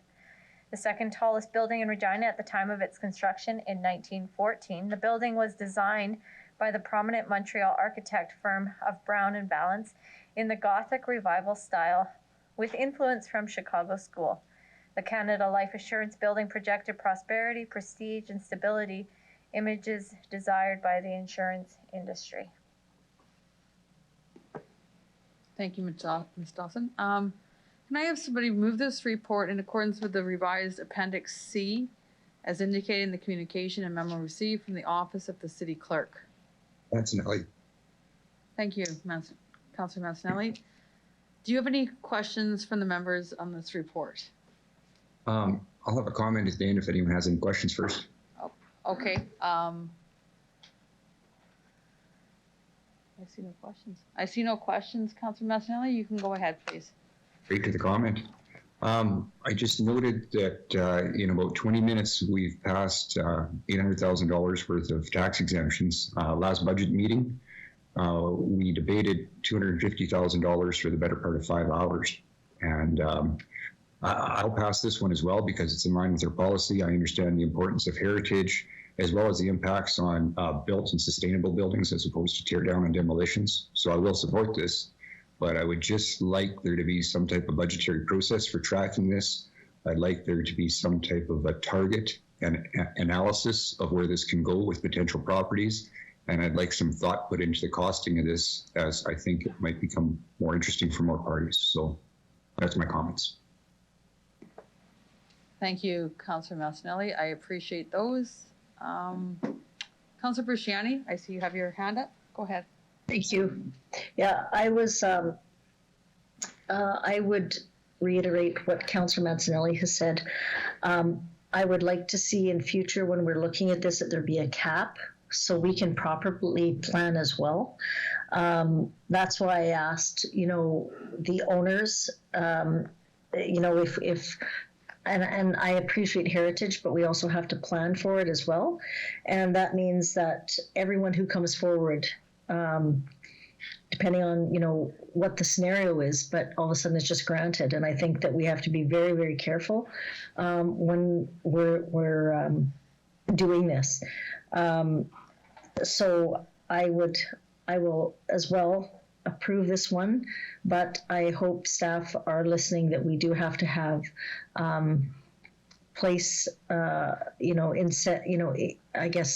placeholders in place to be able to properly plan for these types of requests. And that goes back to policy. Thank you. Ms. Dawson, in light of the questions and comments, would you have anything further to add to this? Thank you, Madam Chair, and thanks for the opportunity to respond. I think it's good feedback that we're receiving through this conversation. We are bringing forward changes to the Heritage Building program, the Heritage Program, and we'll have a more fulsome conversation at the next Executive Committee. And you'll see in that report that we're proposing some phasing of bringing that new program in. So I think it's good timing to receive this feedback. Thank you, Ms. Dawson. I see no further questions from members on the report. Madam Clerk, can you please start the vote?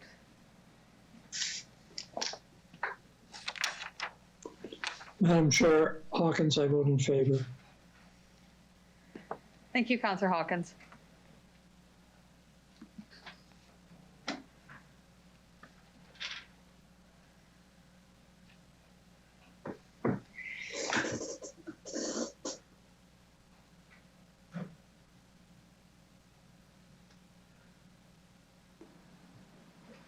Through you, Madam Chair, the motion carries 8-0 with the following members absent from the meeting: Councillor Stevens, LeBlanc, and Moll.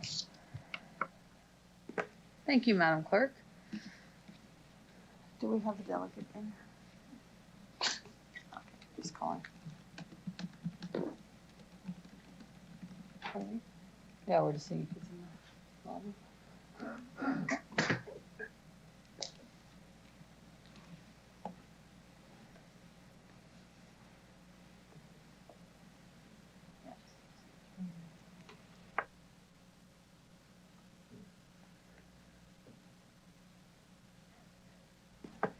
Alrighty, the delegate is now online. I'd like to call upon Delegate Len Antonini.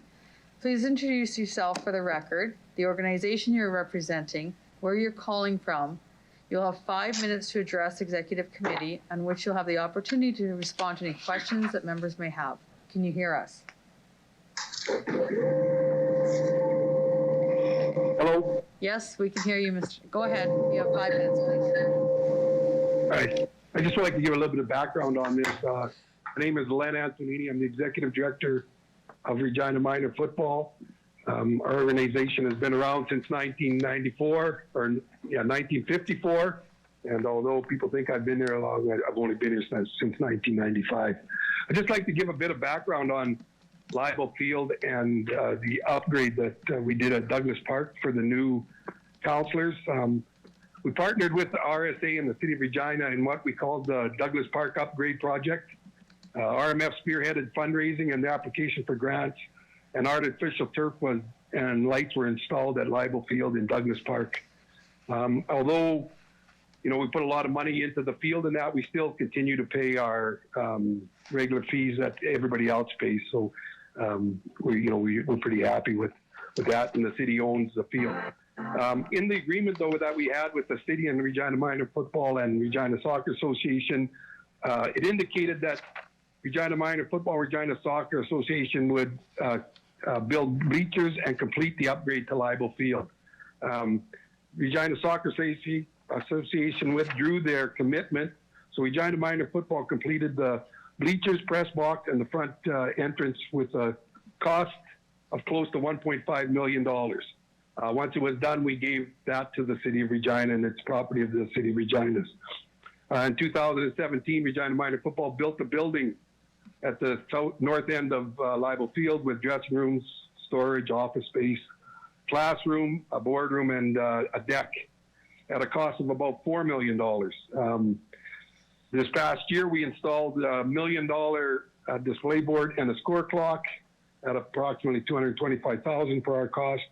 And with all those, that we put into the field here, we owe less than $1 million. And once this is paid off, the City of Regina will have an $11 million facility, which will be an asset to them. Of course, this great facility has lent itself to what Regina Minor Football calls the family game day experience. The parents, grandparents, relatives, and friends of over 2,000 children aged 8 to 18 get to experience a great game of tackle football in comfortable seats with a great view, music, an announcer, score clock, and video display board. But one of the most important parts of this experience is the RMF Canteen Building. Canteen Building is operated by the Cisco family, who brings a family atmosphere and fair prices to the game day experience. Something that was brought up with us is that people think that people are getting rich from this canteen. The canteen doesn't make a whole bunch of money. A lot of their expenses are paid, and people are paid to work here. We use the money that we receive from it to help keep our organization working, and we honestly believe that the canteen, the way it is right now, the way the city is giving it to us, is a vital part of the operation of RMF. I'd just like to thank you for your time, and I'll answer any questions. Thank you, Mr. Antonini. Do any members have any questions for the delegation? Councillor Bresciani, go ahead, please. Thanks, Lynn, for coming forward, and thanks for the work that you've done with RMF. Just in regards to the canteen, and you did indicate my question was going to be is that money does come back to RMF, and what do you use those funds for? And is it a lot, or how does that benefit RMF? Yeah. We receive about 10% of what their gross income is, which is about $3,000 a year. That amount has been used, from everything from, paying off the building that we're doing to just operating the Regina Minor Football, paying for football officials and et cetera. So it goes into our coffers, but it's not a whole bunch. They don't, like I said, they don't make a whole bunch, and but we're pretty happy with the $3,000. In the past we've tried volunteers doing it, and it doesn't really work. So we're really happy with the family atmosphere that the Cisco's bring to the canteen. Great, thank you. That's all I have. Thank you, Councillor Bresciani. Councillor Sakidniak, go ahead. Thank you. So thanks for coming, and also thanks for all the background information about the various improvements that our RMF has undergone on the site. I just have one question. So with this canteen, RMF is the entity responsible for it. So is the canteen operated only during RMF games, or are there other times or events where the canteen is also operational? So just curious about that. Yeah, anytime. That's one good thing about the Cisco family. We kind of have an agreement that they'll open it no matter what. You know, sometimes people want it open when there's not many people at games and that type of thing. But you know, in the past, we opened it for the high school games, the Ram football games, the soccer, the provincial championships. It was a big part of the provincial championship this year for soccer, or the city championships. So yeah, no, it's open anytime. Anytime anybody requests that it be open. You know, if there's a good need for it, if people want it, then we're more than willing to open it, and we do it anytime anybody requests it. Great, thanks. That's all I have. Thank you, Councillor Sikiniak. I just have a question, just for some clarity. You speak of the improvements that's been done. Where's the money come from for all these improvements that's gone on at Douglas Park? Okay. That was brought up a while back when people were asking about their fees and that. All the money that we've raised has been fundraised. We've got some, great people that love football, businessmen in Regina. We've had some substantial donations. Like I said, by the time we're done here, it's going to be an $11 million facility, and as of right now, we owe less than $1 million. We're going to try to pay it off in the next 4 to 5 years. But none of it has come out of the players' fees or anything like that. Everything's been fundraised. Our board of directors do a lot of things, and that's basically it.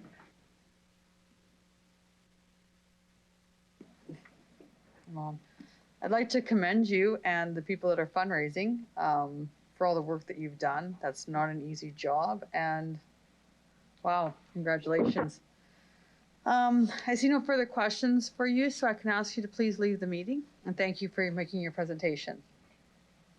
Okay, thanks a lot. We'll now consider EX 2217 Regina Minor Football Canteen License. Mr. Lacey from the can you please introduce the report to us? Thank you. Thank you. Through you, Madam Chair. The City of Regina has had a long-term relationship and partnership with Regina Minor Football, and including the facility and working together with respect to the facility at Leibel Field. Back in September of 2011, the Regina Minor Football League entered into an agreement with the city to construct a building at Leibel Field that would be used for canteen and storage, in particular to provide a concession service to the patrons of Leibel Field. Subsequent to that building being constructed, the city entered into an lease agreement for that building to remain on those lands and operate as a canteen for 10 years. That 10-year period ended on October 31st. Of 2021, so we're here before you seeking approval to enter into a new 10-year agreement such that they could continue to utilize city property to operate that canteen. And so we're before council, or before executive committee here, administration recommending a new lease for an additional 10 years. Thank you, Mr. Lacey. Can I have someone from council move the report, please? Councillor Berchiani? Yes, thank you. Yeah. Would you like to speak on this? Thank you. Go ahead. Yeah, thank you. Just a quick, so to administration, can I just ask, why did this even need to come to council? Like, I would see this as something very simple to be able to put forth that administration could make this decision on. Can I just get a response to that, through the chair? Through you, Madam Chair. Thank you for the question. So by bylaw, if the city is leasing any land at less than fair market value or without a public offering, with respect to that land, we are required to come before council and seek approval. And so both of those conditions require us to come before council to seek approval. Okay, thank you for that clarity. I wholeheartedly support this, the work that RMF has done. If councillors have not had an opportunity to see the building that they have built, it's unbelievable. And for what they do with not just football, but soccer, but all the activities out there, when people are now using the courts, tennis, both pickleball, it's become a main hub. So I absolutely support this. Thank you. Thank you, Councillor Brusciani. Any further questions? I see none. Madam Clerk, can you please start the vote?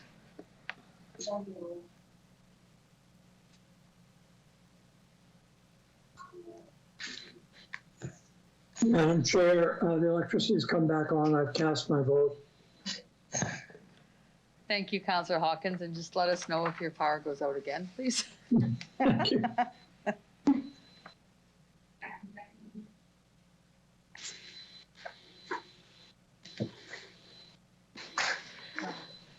Through you, Madam Chair, the motion carries 8-0 with the following members of the committee away from the meeting: Councillor Stevens, LeBlanc, and Moll. Thank you, Madam Clerk. Do we have Terry? We do, okay. We're just giving a second here. We just gotta make sure we get the delegate in the lobby. No. Yeah. Yes? Okay. Hello? Yeah, just 1 second. I'd like to call upon Delegate Terry Truelove.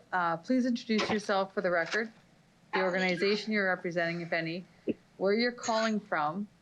You'll have 5 minutes to address the Executive Committee, at which you will have the opportunity to respond to any questions that we may have for you. Go ahead. Hi, my name is Terry Truelove. I'm representing Regina Wendy Flyers.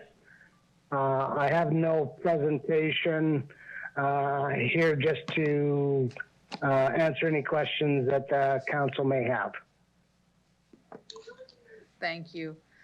I'm just going to look to if we have any questions for the delegate.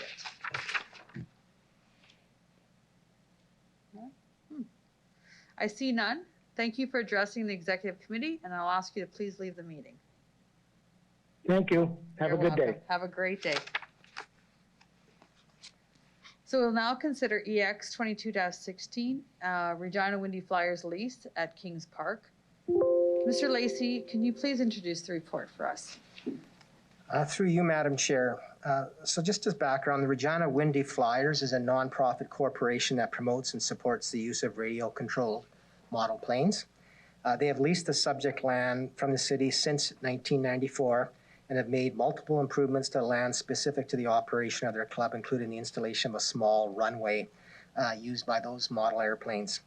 The group's license expired on December 31st of 2021, and they're requesting a new 10-year lease.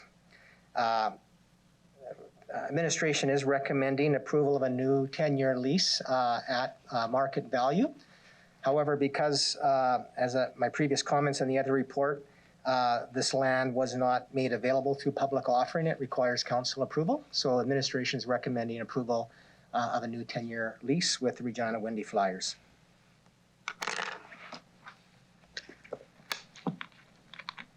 Thank you, Mr. Lacey. Can I have someone from council move the report, please? Hawkins. Thank you, Councillor Hawkins. You're pretty excited about your stuff working now. I absolutely am. It would have been a cold night. Yeah, you sound pretty chipper. Do we have any questions from the members on this report? Councillor Hawkins, would you mind moving this report? I'm happy to move it, and I think it's a very worthwhile recreational activity. These have been good stewards of the land for the last 10 years, and I'm sure they'll be very good stewards for the next 10. Thank you. Thank you, Councillor Hawkins. Any other further questions from members on this report? I see none. I will have the clerk to please start the vote.